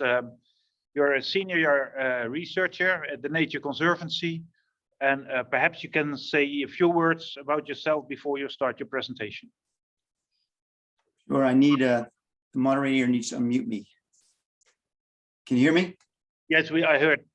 Great, good. I have a little symbol on mine. Looks like I'm not there. So thank you for having me. This is wonderful. And yes, my talk is more about the global work, and my work is both local and global, which is exciting for me. So I'm a senior scientist in the state of Maine with the Nature Conservancy, but I became involved with global work actually through the World Fish Migration Foundation. And this project that I'm going to talk about is sort of a natural outgrowth of the work that we're doing to spread the excitement and awareness about rivers around the world, and really to focus our conservation and restoration efforts that much more effectively by collecting the data that can guide better prioritization. So that's my work. Okay, that's very good. Thank you. Have you been in Africa also for your work? You know, I've been in Africa, but only for fun. Got colleagues in South Africa, rafted on the Zambezi River and sea kayaked there, and a little in the Okavango Delta. And what's exciting is some of our work now is actually working in the headwaters of the Okavango in terms of by design, trying to figure out where dams should and maybe really shouldn't go. Yeah, but your colleagues are working in Africa, I think, also with dealing with Coca-Cola in Kenya, to retain water so there's enough water in the rivers. Am I correct? Exactly, Tom. You've done your homework. So my colleagues are working in Kenya. They're working in Tanzania, in South Africa, in Gabon, Angola. We've had projects in the Democratic Republic of Congo. I'll show you a map just a bit where all the places we're working in Africa right now. Okay, please, the floor is yours, Josh. Thank you so much. And let me share screens. My controls aren't allowing me to do anything.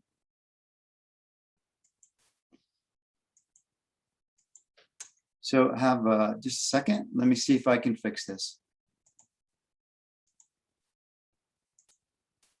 I do not have a share screen control right now.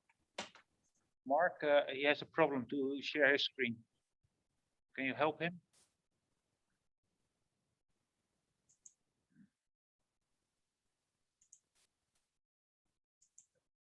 Nope. Let me stop my video a second.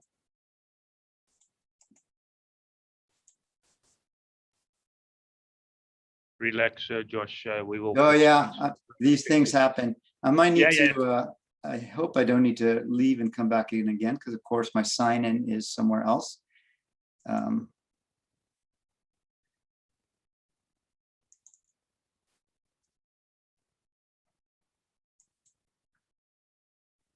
Okay, this is not working. Let me.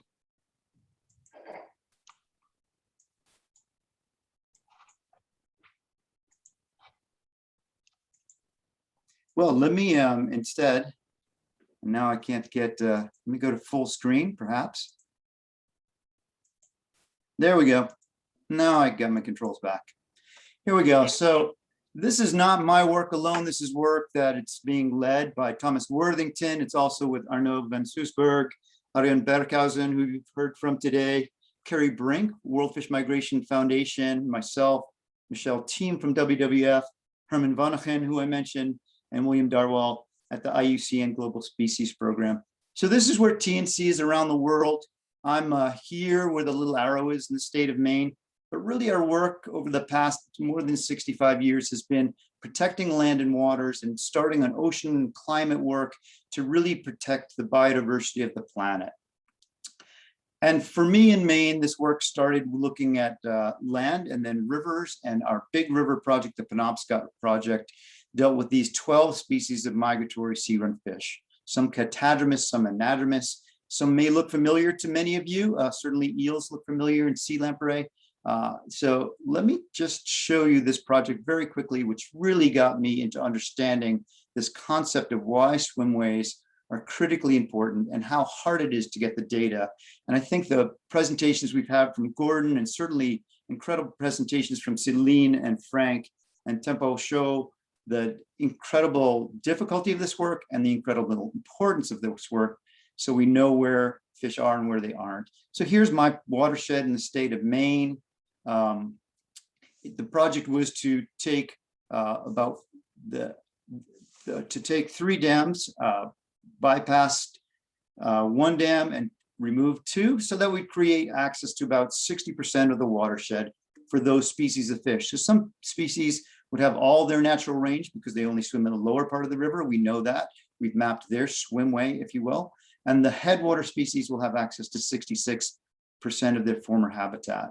So this project was successful in many ways. We were able to measure at fishways, at fish counters within a dam. Incredible results. Rivers are incredibly resilient. So this work, as we all know, everyone attending, once you open up rivers and let them be free flowing again, they respond very quickly.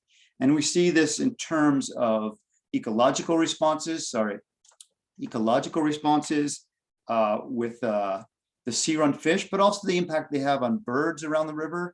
And we're studying this with a new project in Africa now with the new fellow at the University of Maine. It has an impact on the native fish populations there, as well as in the marine environment downstream when these fish head out for us into the Gulf of Maine and the Atlantic Ocean on our side. So the ecological results are very clear and exciting. We have economic results with the harvest of fish. We're hoping to measure the impact on ground fish in the ocean. These cod, hake, and halibut, very important commercial fish, as well as food relief and for things like the lobster industry. And we know there are social responses which we're less good at measuring, but really important when it comes to convincing people, why is this important? Why does this matter to me? Well, it's very important for the indigenous people in Maine. It's very important for people recreating in the river and boating, as well as understanding that we live next to a healthier place.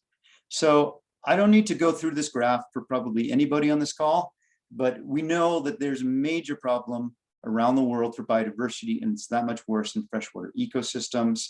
The decline, the average global decline, 76%. In Latin America, Caribbean, the Africa data are a little inconclusive, but overall, let me just say that the data, this report, while very important, is just a baseline. It's also very rudimentary. What we need is a lot more information from a lot more places so that we can collect the data to understand really how are these rivers doing over time. So future living planet indices can have better data from more places in more detail. We also need better definitions of what free flowing is and how these populations are responding. So please stay tuned and take any kind of information with a grain of salt, question its sources, and then try to find ways to improve it. And that's exactly our goals, to get better data so we can address freshwater threats, so we can understand the drivers of declines, and so that we can have the data which inspires people to act, whether it's protecting something they have that's really good and understanding that many places aren't so good. So in Africa, you have many rivers that are intact, and we have many rivers that are not. And you can see the difference in our fish declines and other biodiversity. So again, if you're a member of this community and you're at this conference, you probably understand the more access to the more different types of habitat, the better project your restoration will be, the better your protection will be if you can include multiple habitats, more long distances, more redundancy in these systems, which all our freshwater systems need. So of the survey that was done for this swimways work, I'm going to introduce about 18,000 freshwater fish that were described were assessed, and it looks like about 1,000 of them are truly migratory. So let's look not just at the fish, of course, but understanding their part in the whole ecosystem. It's about the fish, it's about The floodplain flora and fauna, it's about freshwater mussels, aquatic insects we could add, crustaceans as well. So not that long ago, Gunter Grill and many colleagues, including some of mine at the Nature Conservancy and colleagues at the World Wildlife Fund, looked at what is free flowing now. And the results were very sad, of course. These aren't exciting, great results. And yet what we do see is that there are still free flowing rivers in the world that are incredible and wonderful. And we should be very careful with some of these last precious gems, and also be very careful thinking about how we spend money restoring rivers that maybe are a longer way from functional to those that could be functional with very little work. So again, we need data to guide this. And when we look at where the biodiversity is in the world, and we look at where dams are planned by the little red and orange dots all over this map, it's sad to see that a lot of the biodiversity is in these incredibly rich these neotropical and old world tropical rivers are slated to be dammed either now currently or it's in the process. And we've seen many examples from the Americas yesterday with this conference.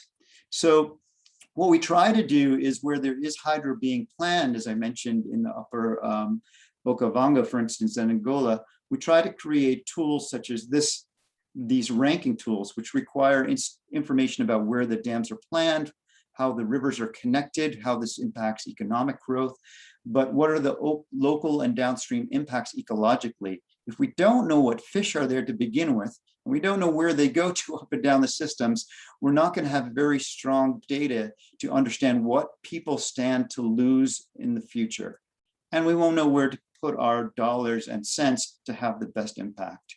So there are other ways, of course, to get electricity, and we don't mean to deprive anybody in any place the right to have electricity and access. But there may be other ways that are less damaging ecologically to these most severely depleted and at-risk ecosystems. So this, if you haven't seen it, is what the concentrations of dams look like in Europe, over 1.2 million barriers estimated. So there's a strong need to prioritize, track change, inspire action, and connect with people. We do this generally prioritizing by looking at the metrics of the stream and the fish, but we're lacking the data again. So this is what's driving our project that I'm getting to. It's helping us to focus efforts such as Dam Removal Europe into places that have potential, that have the species, where we know we can expand their range and create something that's much more functional in the future. So this is exciting news. At least, again, a very beginning survey. We're just getting some great baseline data for Europe on how many barriers are being removed each year. So over 100, this is exciting news for Europe. And it's also a requirement of many of the projects and initiatives being taken on globally. If you look at the UN Convention on Biodiversity, which was just mentioned by Tembo in our last presentation, the 30% by 2030 convention, the G7 Nature Compact that just came out, EU Biodiversity. There's all these projects going on that both private and public money is going towards identifying and highlighting places where there are losses from barriers, identifying places where there's still a great deal of potential, and making sure that we have the best data to encourage smart decisions about where to work. So the developers of this paper, of this concept, started with what we know about other migrations, the great migrations that are easier to pay attention to. There's a lot more people that observe and watch bird migrations than there are fish migrations. It's hard to see under the water, and this is a major problem we have with the biodiversity that I think we are all advocates for. So when you look at the swimways of the world, the flyways, it's really guided protection of migration stops, restorations of marshes and wetlands along the way, and it's really helped us understand a lot more of the incredible, just beautiful biological wonder of what these species have to go through their life, for the different life phases, to meet the requirements for food and reproduction. And so thus was born the Swimways of the World. It started with this incredible poster. Many of you might remember at the Fish Passage Conference in Groningen in the Netherlands, there was a smaller workshop developing this map. It's now in 7 different languages. So if you don't have it, please download it. If you have ideas for a new fish to add, for new rivers to add, new languages to add, please let the World Fish Migration know. So there's great information about fish, things to inspire and excite people, as well as facts and figures about many of these migrational species. And you can see the sponsors of this besides the map. But the goal of the Swimways projects is to take this further and really document migration routes around the world.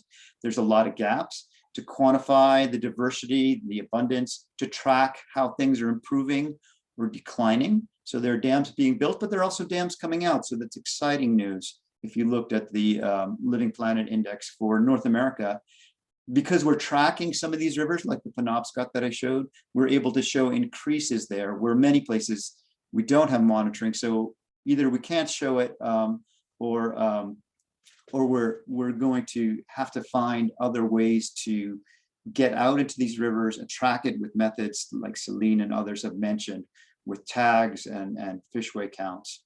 So we also need to connect people doing this work. So we have the connections in all the right places, and we need to share lessons among us, how to collect the data, come up with standards for how best to count a migration, how best to quantify its diversity and abundance. So the goal is to create this spatial platform online that people can access and collect information from, but also upload data to. It uses IUCN red lists and highlights data gaps to be filled, which it will show a map in a second. But it also should be used as a tool for us to communicate with one another, to be able to point to the map, to be able to point to these trend lines and inspire people to take action, to realize that what they have, what you might have in your river, is very precious and needs to be protected because of the known declines that happens everywhere else where rivers are fragmented. So developing standards is going to be a really important part of this, and it's one of the early tasks that I'll hit in just a minute. So this is got many key members and supporters, as you can see, especially from the UN World Fish Migration Foundation and the IUCN, as well as World Wildlife Fund and the Nature Conservancy, which I'm a part of. You can see a list of great contributors to this project. For more information, I highlighted that in the lower corner, but I should say it as well, info@globalswimways.org. Please go there to learn more information, check in as this gets developed over the years. But this is what the beginning maps will look like. If you go to the site and look at the map, you can see that there are lots of gaps. I see rivers on the map with no data. Well, it would be great to get contacts in these places with researchers, with experts, in order to fill in these gaps, to get data like, are there great migrations? How long are they? How many species? What habitats do those species use? Are there overlaps among species migrations? Well, of course there are. Can we document sort of trends in terms of where in watersheds different migrations take place? We understand some migrations might be small in location, but it's very important that those locations maintain connectivity over time, maintain the amount of water and water quality, and addressing many of the threats that Dr. Frank Masese mentioned in Kenya and Ethiopia. So we can also look using, for instance, a lot of the red list data for threatened species. Where are the pixels on the map where the most threatened species occur, and where is maximum species richness? Again, these are beginning data. We're trying to build it. It will get better over time, but we need to start somewhere. And we think this project is a great start. So these are some near-term goals, is to develop and publish the methodology of how you define and map the swimway. Critically important, we're open to ideas. We're interested in biannual updates for the Living Planet Index. So we continuously not only collect the information, but expand the geography, the scope of where it comes from, and the accuracy of those data. We need to grow the network, and this is something that I think these partners have great experience with, whether it's through IUCN or it's through World Fish Migration Foundation and things like World Fish Migration Day. So how can we connect with one another better, make sure we have the right experts in the right places, train each other, inform each other when papers come out, publish together. How can we also get this website up and going better, more functionally? That's going to take expertise, technical, it's going to take funding, of course. And this idea of having fun fact sheets that we can use, whether you're on a river that's been impacted or maybe is going to be impacted, it'd be great to have just a little quick summary of that river and how it's doing. And then we also hope to have a global swimways conference just focusing on this assessment and analysis in 2023. So some long-term goals are to build this larger swimway for restoration and protection guidance. We want to make sure that the world is looking at the places that are most important for these migrations, for where the most threat abatement actions are needed. We need to establish a repository for this data so that everyone knows exactly where the data should go, that we have contacts in different river basins around the world so that we know where to collect those data from.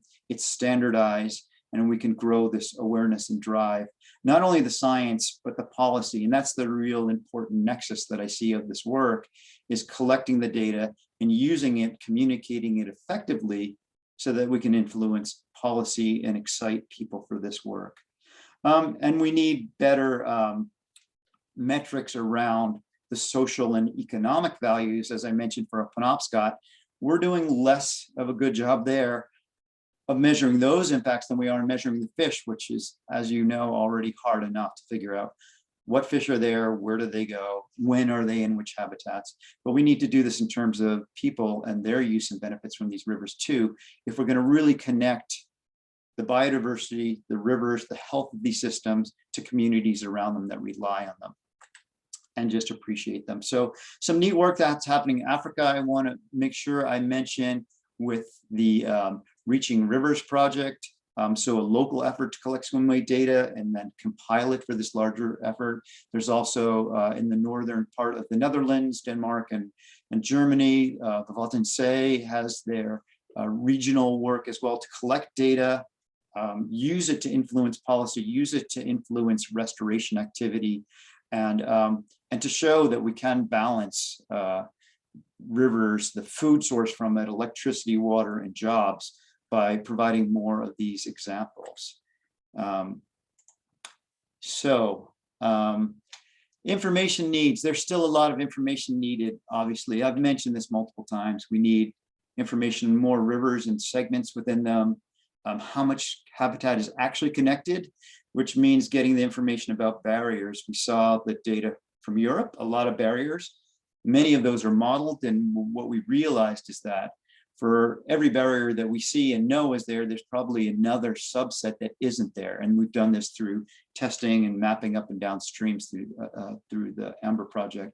We need better classification of these fish populations, what species are there, and how other freshwater migrators use these systems, overlap. So we might also think about migrating mammals and migrating shrimp and other species. As we think about swimways, this whole ecosystem that's influenced by free-flowing rivers. And we need to get a better idea of the rarity, what things are really in decline, what the relative abundance and how they're changing over time. So one tool that's being developed now, another project which is incredibly important between IUCN and a group called Nature Metrics, is to collect eDNA to get a better handle on what species are there. So it's creating a global database. This is just kicking off. They're looking for donors. If you happen to know some, you should go to this ebioatlas.org to learn more about the power of using environmental DNA to collect information about these species that we really have a hard time seeing and finding. So we're hoping that through other World Fish Migration Foundation efforts, like helping with this conference, World Fish Migration Day, we can connect with experts, we can provide them with information, as well as collect information and case studies to share. So you can see on the right side of the slide, the reach of something like World Fish Migration Day. When we connect people, when we find experts, we're able to reach that many more. So please think of that when you are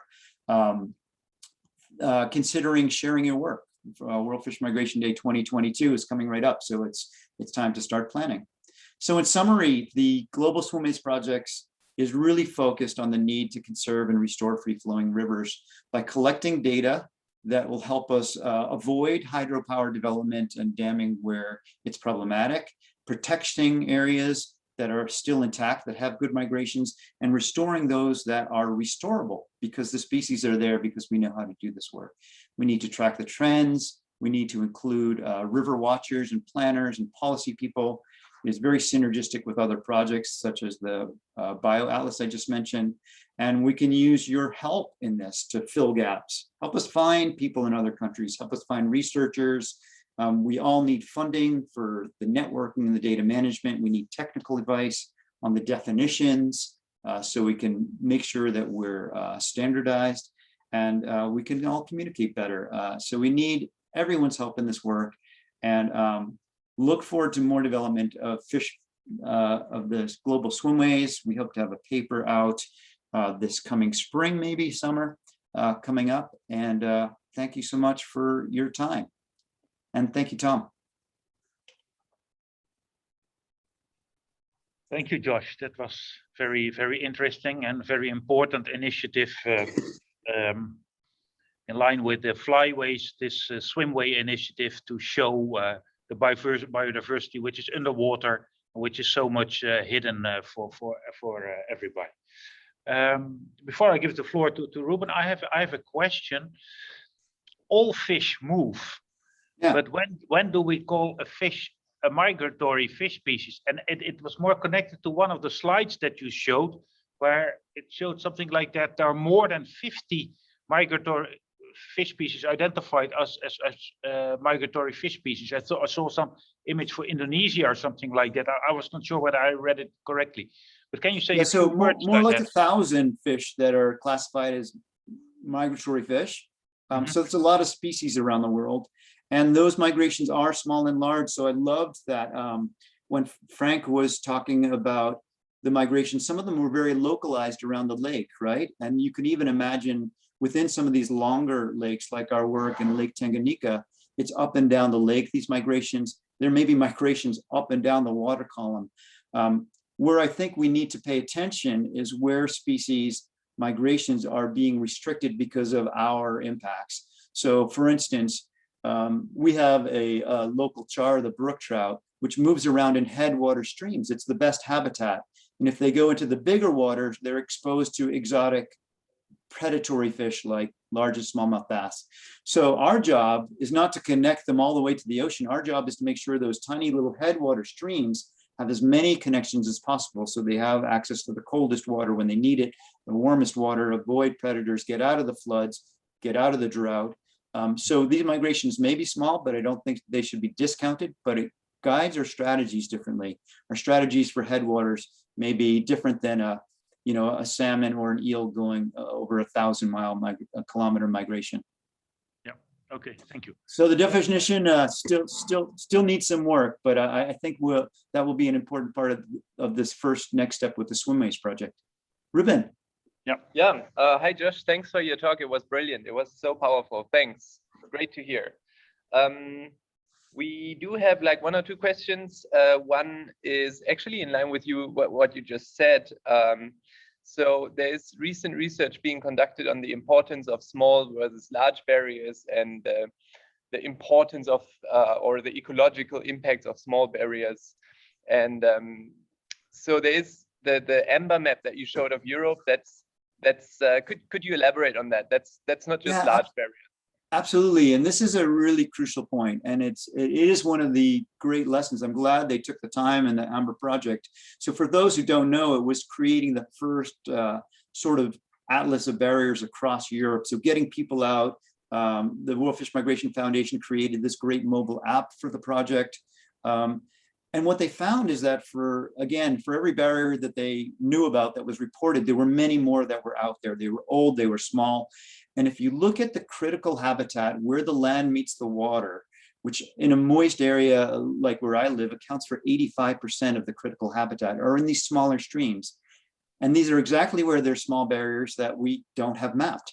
So we need to get out there. We've had crews go around our state and find, for the 35,000 different road crossings, that most of them are barriers to fish passage. These weren't even on our maps before. So these are things that we can do collectively. They're things that we can model, but we should always be aware that some of these migrants may be blocked by things that we don't even know are out there. So crucially important. And if we remove the focus on removing small barriers, I think we can make really great strides in projects. And then spend our money more carefully on those large barriers or mainstem rivers that get the big migrations that we know are important to connect sea run fish. Yeah, absolutely. Thanks for elaborating that. I fully agree. This leads to the second question from the audience, actually. So how can people contribute? You just showed a few links on the slides, on one of your last slides. Maybe you can talk about that for a few more seconds, and maybe you could paste those links in the chat so people can actually follow it without needing to type it in. Yeah, absolutely. So luckily, Carrie already put the fantastic, for both the BioAtlas and I believe the swimway.org is in there as well. So things that we could really use help on is filling gaps. This is really the biggest, both in terms of the countries or the basins that we work in. We understand we need to work within country boundaries, but there are many countries where we don't have that connection to who would have the data on where there is a fish migration. Where are there researchers like Gordon O'Brien for Siberia? You know, where are the researchers like Céline in the Central Asia countries that are big gaps in our map. So we need to fill the gaps. Where are the migrations? Where are the species? How can we fill these gaps? How can we define these efforts? We need money. That's how people can help, of course. And we need help with communicating, because I think from efforts like World Fish Migration Day, again, I'm a strong proponent of it, obviously. It's a great way to just excite people about this, right? The whole goal is to excite people and make them say, hey, I may have a river here that's more important than I thought, or I may find out that I'm missing information. Let's get people together and try to fill these data gaps. So the Swimways is really about collecting the data, showing the gaps, showing the trends over time, so we can focus work in places that matter most. Wonderful, thank you. Okay, Josh, thank you again. You're welcome, my pleasure. Yeah, will you be available for the general discussion? I'll be here. That's very good. So then we see you then in a minute. Back. Bye. Okay, bye. Thank you, Ruben. You're welcome. Yes, that means we go to the last interview, and that's with Robin Peterson from Kruger National Park in South Africa. Robin, are you here? Hi, good afternoon, Tom. Can you hear me? Yes, I can hear you. We first see Google Maps moving to Kruger Park. Cool. Okay. Thanks, Tom. And just excuse me, I think I was asked to be on location. Yes. But yeah, I was sort of trying out the location about 10 minutes ago, and the reception and internet connectivity is quite intermittent. So I wasn't going to tempt any problems there. So unfortunately, we have to just sit in my boarding office this afternoon. But yeah. But thanks, you're at least dressed as if you would be in the field. I see there. I got my full gear today. Thanks. Yes.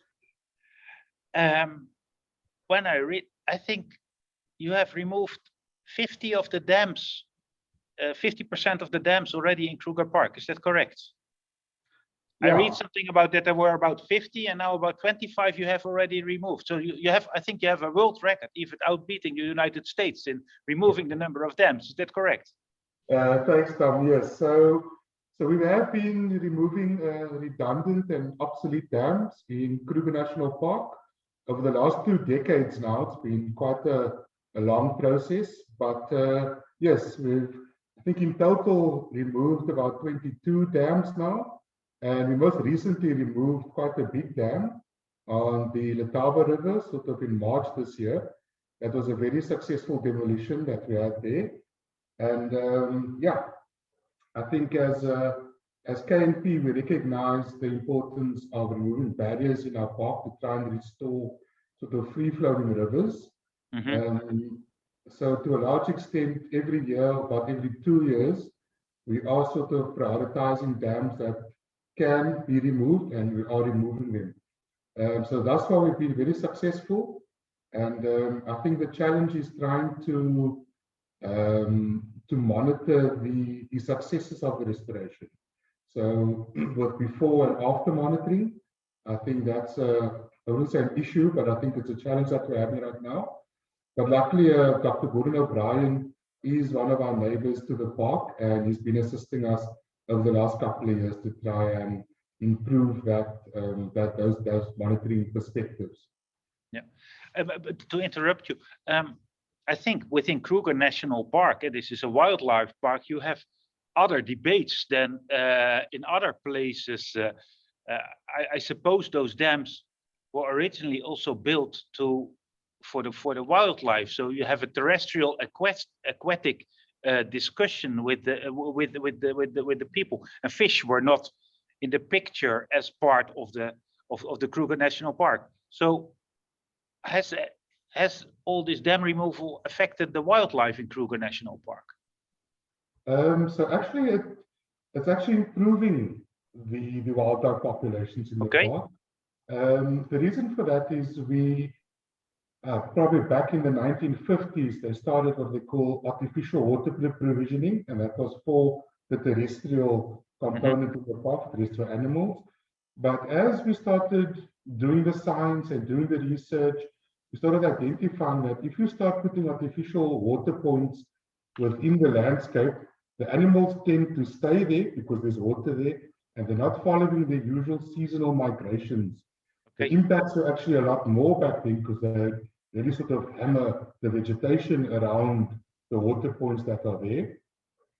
So probably from about the late 90s, there was a decision taken by management to see that we can start removing all this artificial water provisioning within the parks, that the animals can get back to their movements, seasonal movements across the park, and that definitely has shown a lot of improvement. So the animals are a lot healthier because the weak animals, so to say, can't do these long migrations anymore. They sort of get knocked out of the system, so to say. But that's part of a natural process, that the weaker animals will die and the strongest will survive. So by doing that, we have definitely improved our terrestrial, at least, component in the park. But at the same time, it's been very beneficial for our aquatic ecosystems. So now that we are removing these redundant structures and water points, we are opening up the river systems. I think we've got 1 or 2 redundant structures in the Shingwedzi catchment. Once we remove that whole catchment will actually be free flowing. That will be a great achievement for us over the next couple of years. Okay, it must have come to a surprise to people that you had this good response also of the wildlife to improving your rivers. And now, do you already see significant changes in the fish stocks based on the dams that you removed? So definitely. So I think on the Shingwedzi, there was a big dam that was removed there about 3 years ago, the Kanidua Dam, and actually very importantly, sort of bordering the Kruger Park, there are major dams. Kruger Park is a transboundary river system as well with Mozambique and Zimbabwe. And Mozambique has been building quite a few dams on their side and sort of on the eastern side to the Indian Ocean. And over the last 2 decades, we haven't found the eels migrating up our river systems anymore. But when we removed Kanidua Dam on the Shingwedzi, which is part of the Olifants River system, I think last year we actually found eels on that system, which we haven't found there for almost 2 decades now. So there is an improvement for migratory species within the rivers once you start taking out these barriers to migration. Yeah. Okay, it's very, very good. And also the local people and the tourists, they are responding positive to what you're doing to your rivers. Do they appreciate it? Yes, they do. So we've had quite a lot of media around the dam removals, and I think it's been received quite positively with the public. There was definitely some resistance in the beginning, but I think we had a great media campaign and really explaining to the general public what the reasons are for removing the structures. And once they understood the reasoning behind it and we could actually show some benefits from it, I think we've got good support from the general public to remove these structures. Yeah. Okay. Okay. Thank you very much, Robin. And it was a pleasure to see you 2 years ago in person when it was my first visit to South Africa. But it's very nice to speak to you now again during this Fish Passage 2021 webinar. And the work you're doing is very much appreciated in Kruger National Park. So, okay. Cool. Thanks so much, Tom. Good to see you, and hi to everybody. And thanks for the invite. I always enjoy participating on these platforms. Thank you. Yes. Okay. Thank you. Bye-bye. Mark, we're going now to a short commercial break, I think. Yes, as I mentioned before, commercials are of the sponsors are important to organize these webinars. There's a lot of organization that has to take place in advance, and I hope you enjoy the program. At least I do it very much. So we go for a short commercial break.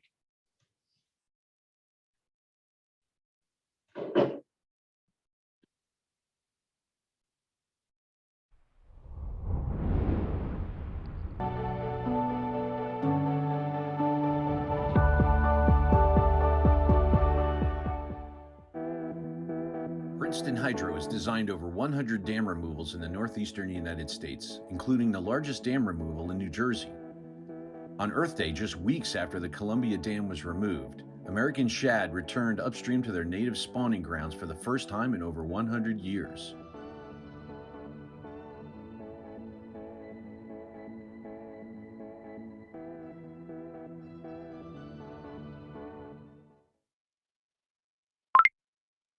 At Low-Tech, we've been advancing wildlife science for more than 35 years. Our receivers are trusted by researchers around the globe for any number of study applications. Our enhanced WHS 4350 acoustic receiver is JSATS compatible and provides approved detection range. Our new SRX 1200 receiver offers advanced features and trusted reliability of our previous generations. Wherever your species moves, make sure you have the right equipment for your study. For our experience to work for you. Hi, I'm Warren from Oregon RFID. We design and manufacture half-duplex pit tag readers. We also provide technical support to help you set up and maintain your own site. During a break, we invite you to take a look at our new single and multiple antenna readers to see the many unique features. Our US website is OregonRFID.com, and our European friends can visit us at OregonRFID.eu. Enjoy the conference, and we hope to see you in person at the next one.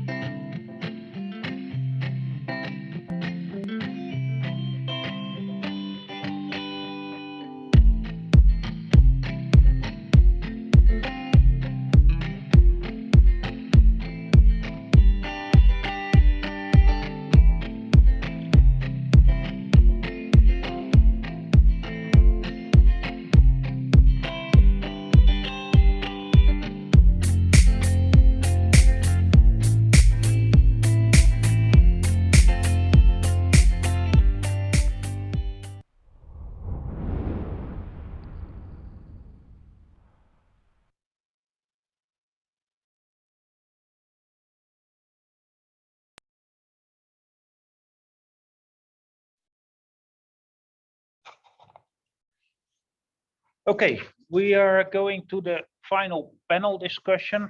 I'm going to show Ruben, who is so kind to join me. Frank, Gordon, Matthew, and Josh, can you join us for the discussion?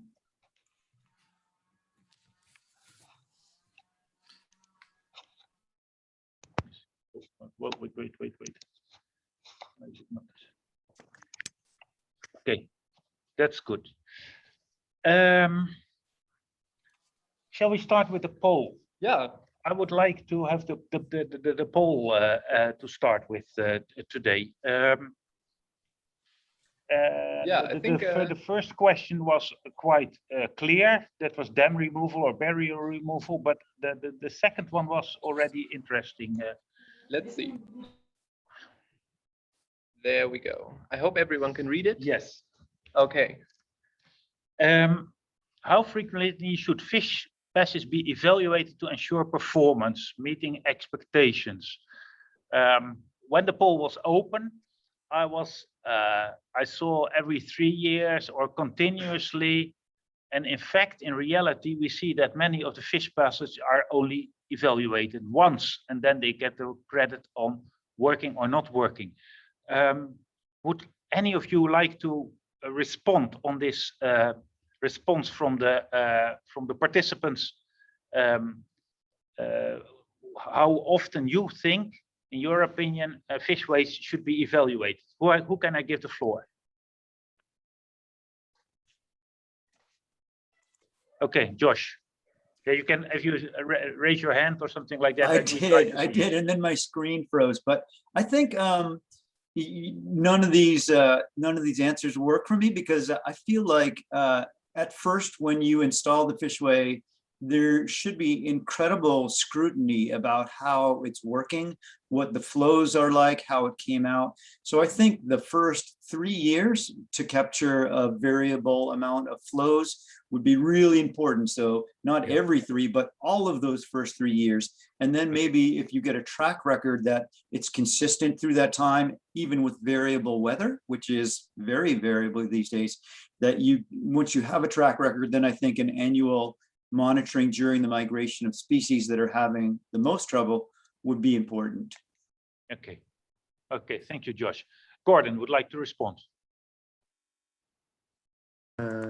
Yeah, and I just wanted to add that, you know, if we're trying to ensure that a particular population of a species is sustained, that if there is any data to demonstrate that that species is doing well, it would affect the need to monitor the fishway.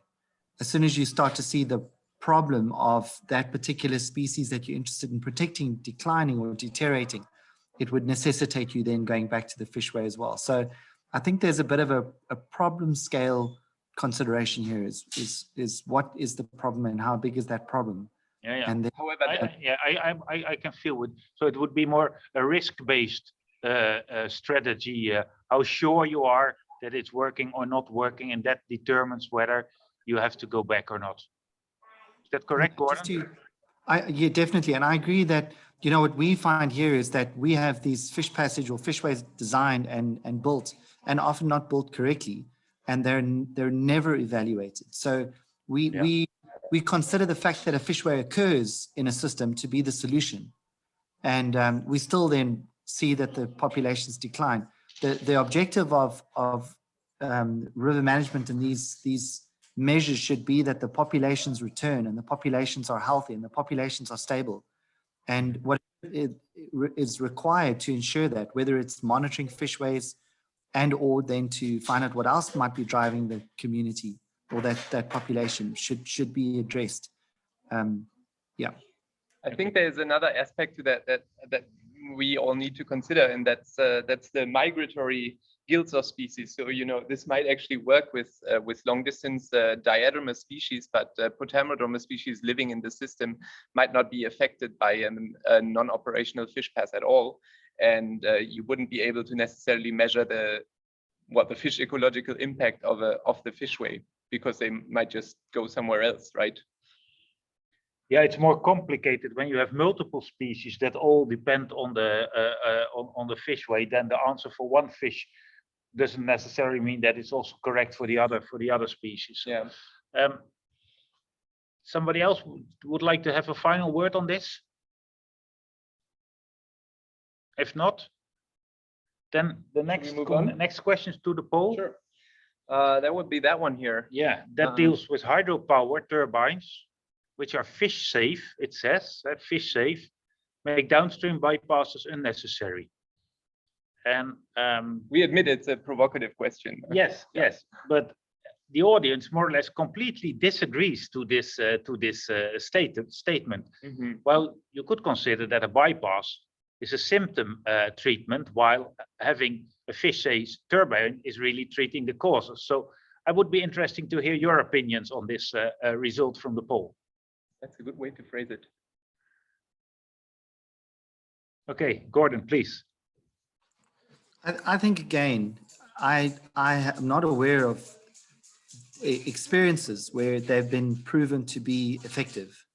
And I can see the design and the probable value of these fish-safe turbines, but show me the data. Show me the data, let us build confidence and we'll agree. But until then, we'll be skeptical. So skeptical or precautious, I suppose. That's also, so more a precautionary principle until we have it's proven. Actually, Okay. there is a little piece of data that I just thought of. It's by the Alden Lab and Natel Energy. They built a hydropower turbine. I think they call the concept restoration hydro. They recently published a paper. I don't remember the name. I can look it up. But they used rainbow trout for downstream migration, adult rainbow trout, like 30 centimeters or more, and they survived in huge quantities. So this is something to definitely check out. Interesting research there. But yeah. Okay. Anybody else who would like to respond? Frank or Matthew or Josh?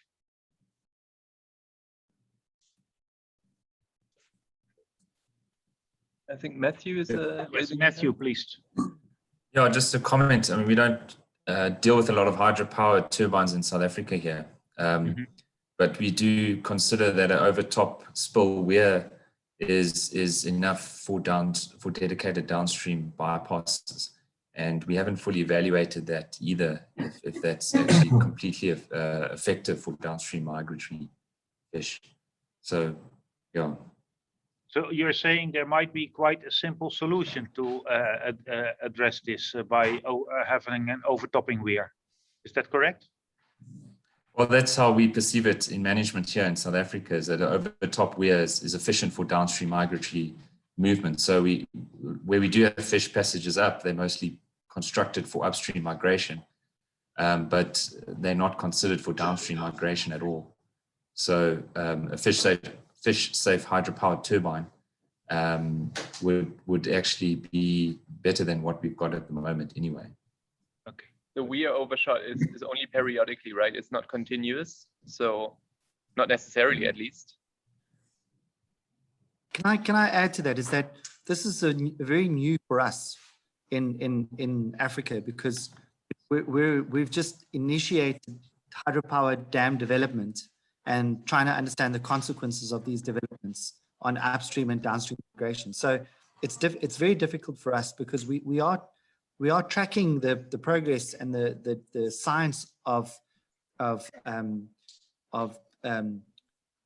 techniques to get species across these barriers, but we don't have a lot of experience in our region at all. So it's unfortunately, I'd actually say that this is not something that's very appropriate for Africa. At least our part of Africa, but it's something, it's something that we need to be aware of. So that's probably where some of the responses come from as well. So I just wanted to add that in to help with Matt's discussion. Yeah. Okay, shall we close off the poll and go back to there were Gordon and Matthew. There were a couple of questions with regard to Céline. So perhaps you can help that. Ruben, can you? Yeah. Let's see. Oh yeah, there's a lot of stuff coming in, or that has come in. Just one. Just one. Yeah. Let's pick one. Yeah. How did you establish how did Céline and her team establish the distribution of the original distribution of the eel? And is there any plan to use that data further, for example, in species distribution models or anything like that? There was that eel map, the catchment. So the historical distribution of the eel in the South African rivers. In our region, in Southern Africa, we've historically had many ichthyologists collect museum record data, museum specimens of different fishes. And they have all predominantly been either sent to to the States, but we have a lot of the samples that have gone to our museum in museums in Grahamstown, the SIAB or the old JLB Smith Institute of Ichthyology, and now the Southern African Institute of Aquatic Biodiversity. And they, using those records and that data, we have a valid database which has now been provided to IUCN, which has been used for species conservation, status evaluations, and other programs to compare the historical distribution of species with the present distributions. And as a result, we have a pretty good validated record of where specimens occurred.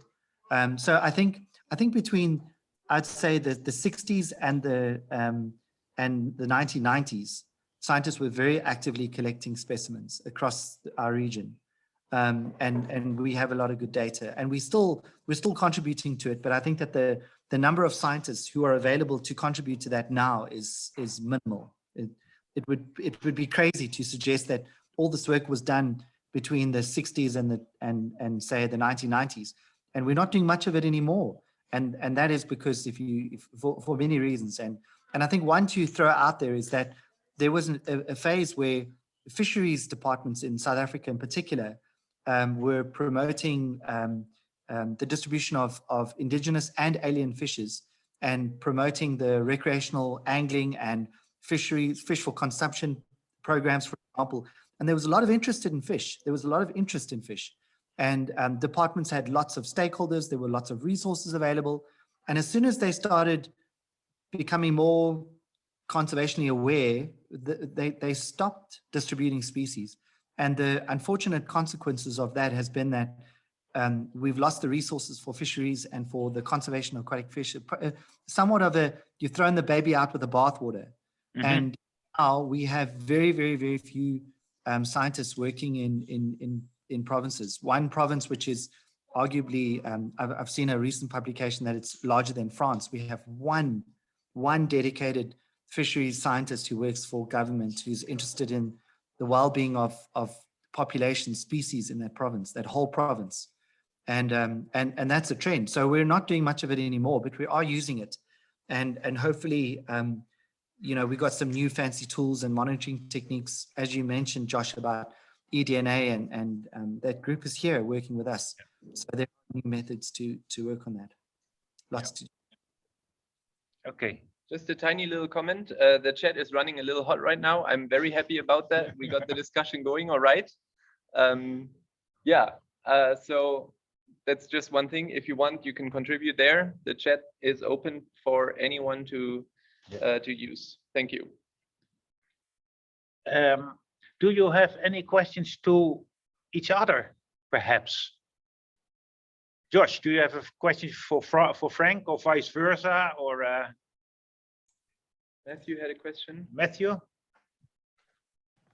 I just wanted to answer some questions from earlier around some of our telemetry work that we've done that Céline was struggling with. It was mostly the work that I've been involved in. Okay. I think sample size for telemetry has always been a challenge for us here in South Africa, or even Africa in general, largely because of the cost of telemetry and the novelty of the technique here is that it actually allows us to do smaller sample sizes, but then we're also limited because of the smaller sample sizes to really extrapolate the telemetry techniques into the scales that we're seeing from Europe and North America and even Australia. So to give you an idea, I think the largest telemetry study that I know of here in Africa in terms of sample size was 56 on tigerfish in the Okavango Delta, in the Delta in Namibia, Botswana. And then my study on KwaZulu-Natal yellowfish was only 43 individuals that we were able to tag over a period of 1 year. And these are all pretty small sample size in comparison to global studies, but they're actually very big sample sizes for what we work with here in Africa alone. And even with those small sample sizes, we actually managing to get really valuable data out of using the telemetry techniques that we have going for us at the moment. So I just wanted to add to that since we've got the opportunity to discuss it a little bit.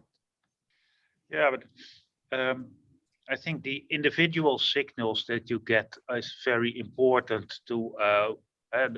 Normally, you catch at one place and the other place, and you find the same species, but you don't know whether they swim from one place to the other.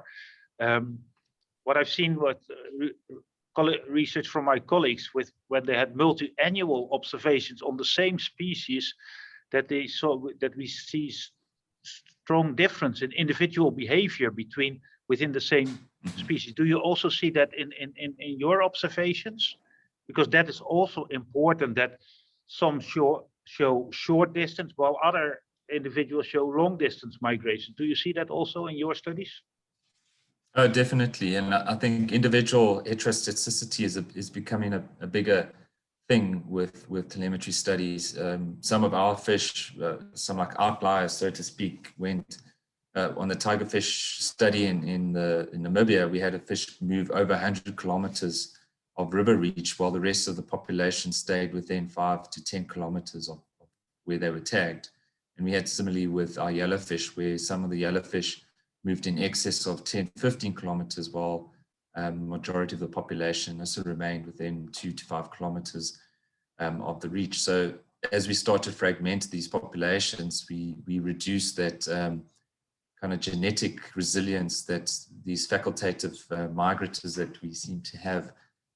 There's very little dispersal in between the populations as we start to fragment them more and more. So it is becoming something that we're starting to look at a lot more, is this individual variability within species.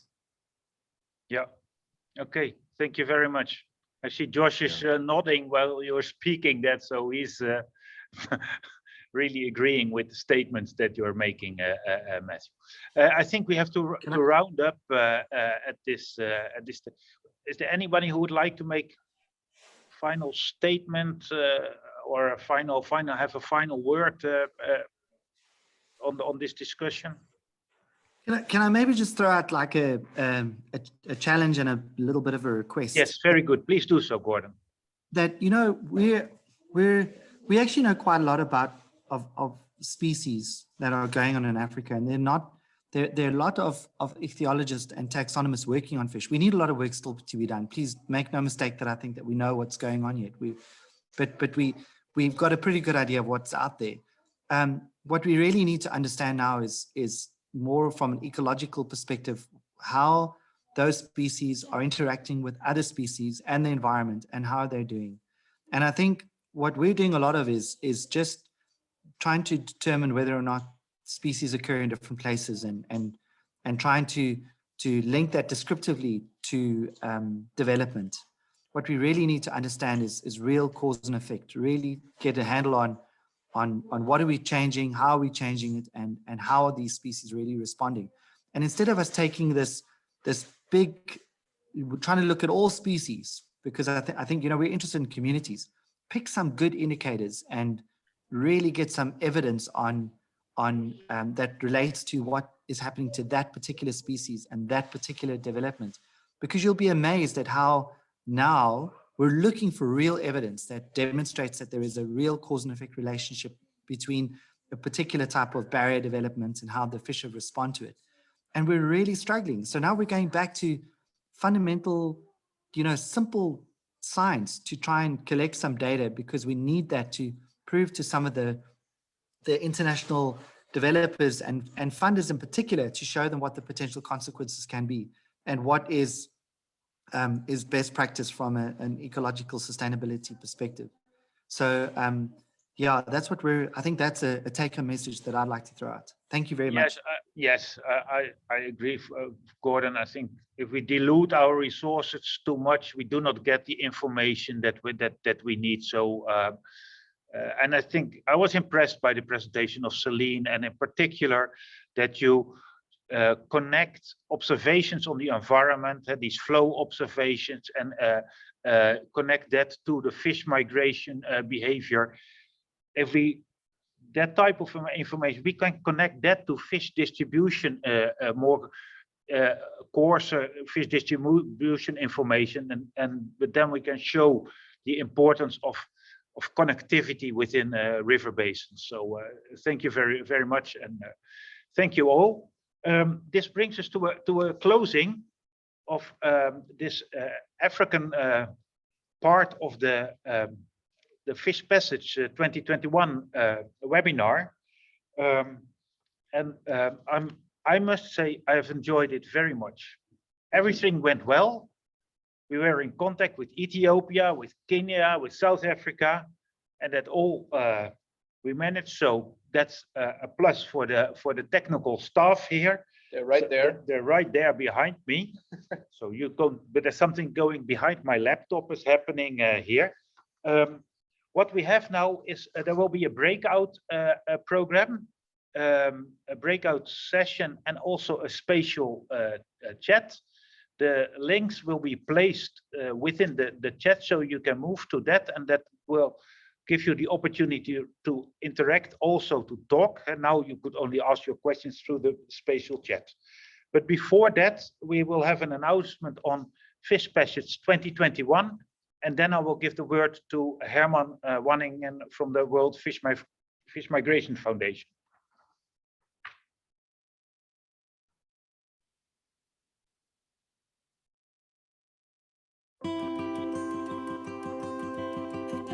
The Columbia River flows through mountains, deserts, and farmland in the Pacific Northwest corner of the United States.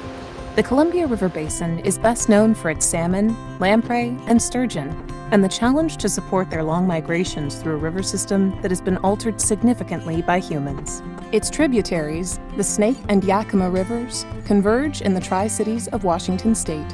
That's the location for the 2022 Fish Passage Conference. Pacific Northwest National Laboratory, located next to the last free-flowing stretch of the Columbia, will host the International Conference on River Connectivity. Join us as we explore innovation for next-generation fish passage technology. See advanced research being done at the laboratory and technology being tested in nearby rivers. Our organizing team includes regional research institutions, hydropower management groups, and Native American tribes. The conference will focus on global innovations in upstream and downstream fish passage. How can we help fish to get to where they are going while considering environmental justice and equity aspects of river connectivity? You'll hear about next-generation turbine design and new ways to monitor fish behavior. Approaches include computer and field-based research and development that aims to improve river connectivity. Fish Passage 2022 will offer an online experience for those who can't join us in person.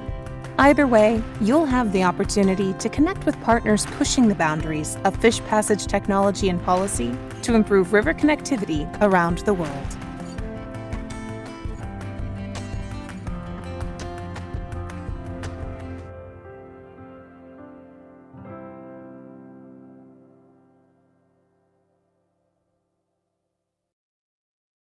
Okay. So next year, a live conference again, Fish Passage 2022. Yeah, and now the words to Herman Wanningen. Looking forward to that, Tom. Do you see my screen? Yes, I think we do. Tom, thank you very much for today's moderation. It went really well, and I think we can look back to a really nice conference today and yesterday as well, and look forward for tomorrow. Do you hear me?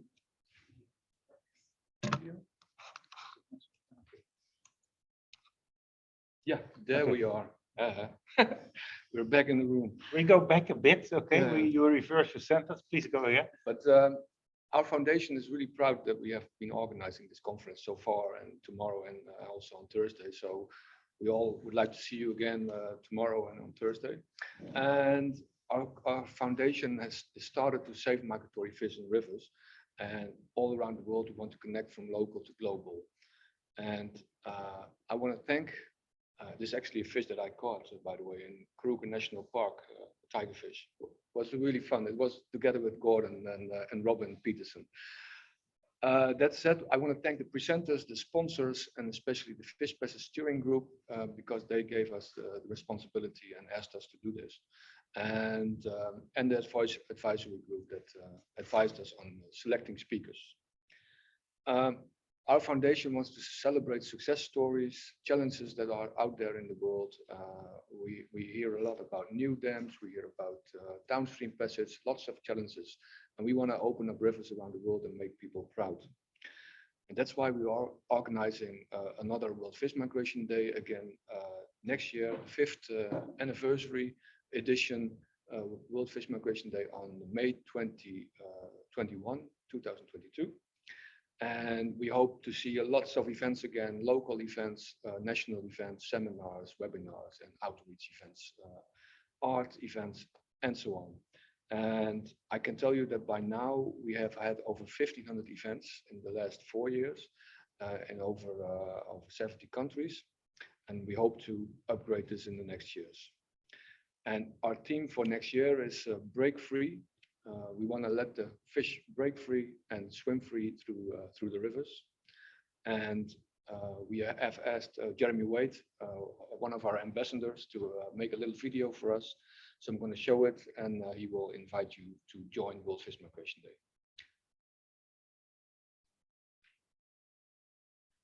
Oh, no, oh, stop, no, stop.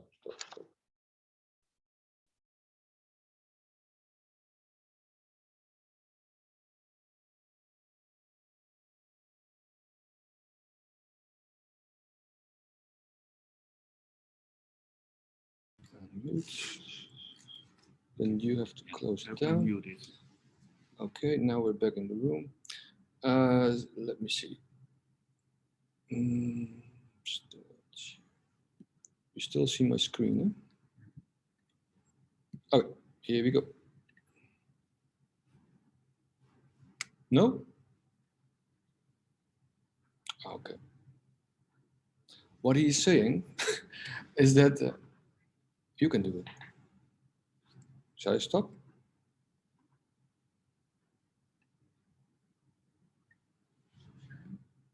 Stop sharing. Sorry, this is something, the technique. Oh, we're back. Okay. Hello, because most of the fish that need to travel down rivers in order to I think we have to skip it. It's fine. He's just inviting us. I think that's what I'm going back to screen, share screen again. I will mute myself.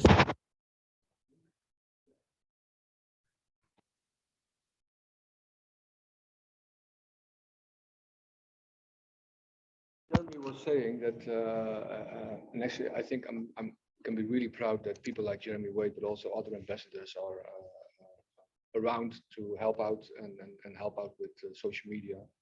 And the next thing we're going to do is we are ending the seminar here, but we're going to do a breakout group where Low-Tech is going to show what they are doing. And we have another room, a more main room where we can talk with each other. But Low-Tech is giving a special presentation. So if you're interested in what they are doing, just follow the link in the chat. Is that going well, Mark? It's coming now. It will be a breakout group. And another thing that we are doing, and I have to start it up after this when we close down, is a spatial chat. It's a special networking session where you can go to.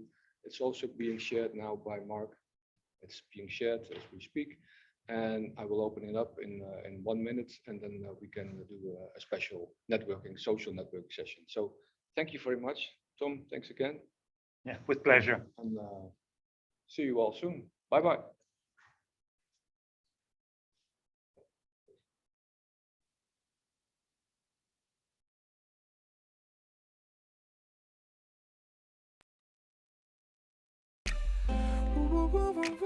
Oh yeah, yeah, yeah. Oh na na na na na na. Hey, hey, hey. Tusipoziba ufa tutajenga ukuta. Tutunze mazingira na masandi yo sasa. To protect our environment. future generations will judge us by our actions today. Kufa tutajenga ukuta, tutunze mazingira na masani yo sasa. We got to protect our environment. The future generations will judge us by our actions today. Rivers can't take it no more. Reason being in a choke from all the plastic and waste material being disposed. Take a trip down Nairobi River. I promise there's nothing to smile about. All you will see is bumpers and condoms floating around, blocking the flow of water. Fish in a shindwa tuli. Fanya nini to deserve this? Tourists wanna die. There's really nothing to see here. We are careless to careless for the rivers that came up for us. Give us water plus. It's a natural resource. To chunge our resources. The source is God. He put us in charge. So let us take charge. Let us take charge. Tusipoziba ufa tutajenga ukuta, tutunze mazingira na masandi yo sasa. We got to protect our environment. The future generations will judge us by our actions today. Ufa tutajenga ukuta, tutunze mazingira na masandi yo sasa. We got to protect our environment. The future generations will judge us by our actions today. If we have clean rivers, then to corner clean lakes. When we have clean lakes, then we have more fish. Then to corner more food. Feeding up the nation, everything is all good. Namika Larry Dwayne, I will play my partner clean. Easy river to heal the scars. Kawangari Matai, I will die for this. Big up to Kilamse, Anacheza Kama, yeah. Making sure innovations don't destroy our earth. Now the slums going green. Mazingira yetu haya ya wasafi. Haya ya wasafi, yeah. Tusipoziba ufa tutajenga ukuta, tutunze mazingira na masandi yo sasa. We got to protect our environment. The future generations will judge us by our actions today. Ufa tutajenga ukuta, tutunze mazingira na masandi yo sasa. We got to protect our environment. The future generations will judge us by our actions today. Na Wakenya mto zetu zinaumia, takataka zimejaa inaumia, uchafu na plastiki ndio samaki sahi. We really need to do something to change this. Take responsibility, be responsible, reduce, recycle. Stop turning our forest into dumping sites. It's a bad sight walai, inafaa tuna act sahi, otherwise future itakuwa messed up. Just imagine toi wako anauliza what's a river, utajibu utamwambia nini? Akiuliza Lake Victoria ilifanyika nini? Walai, it's crazy. We really need to change this. We really need to change this now. I say we really need to change this now.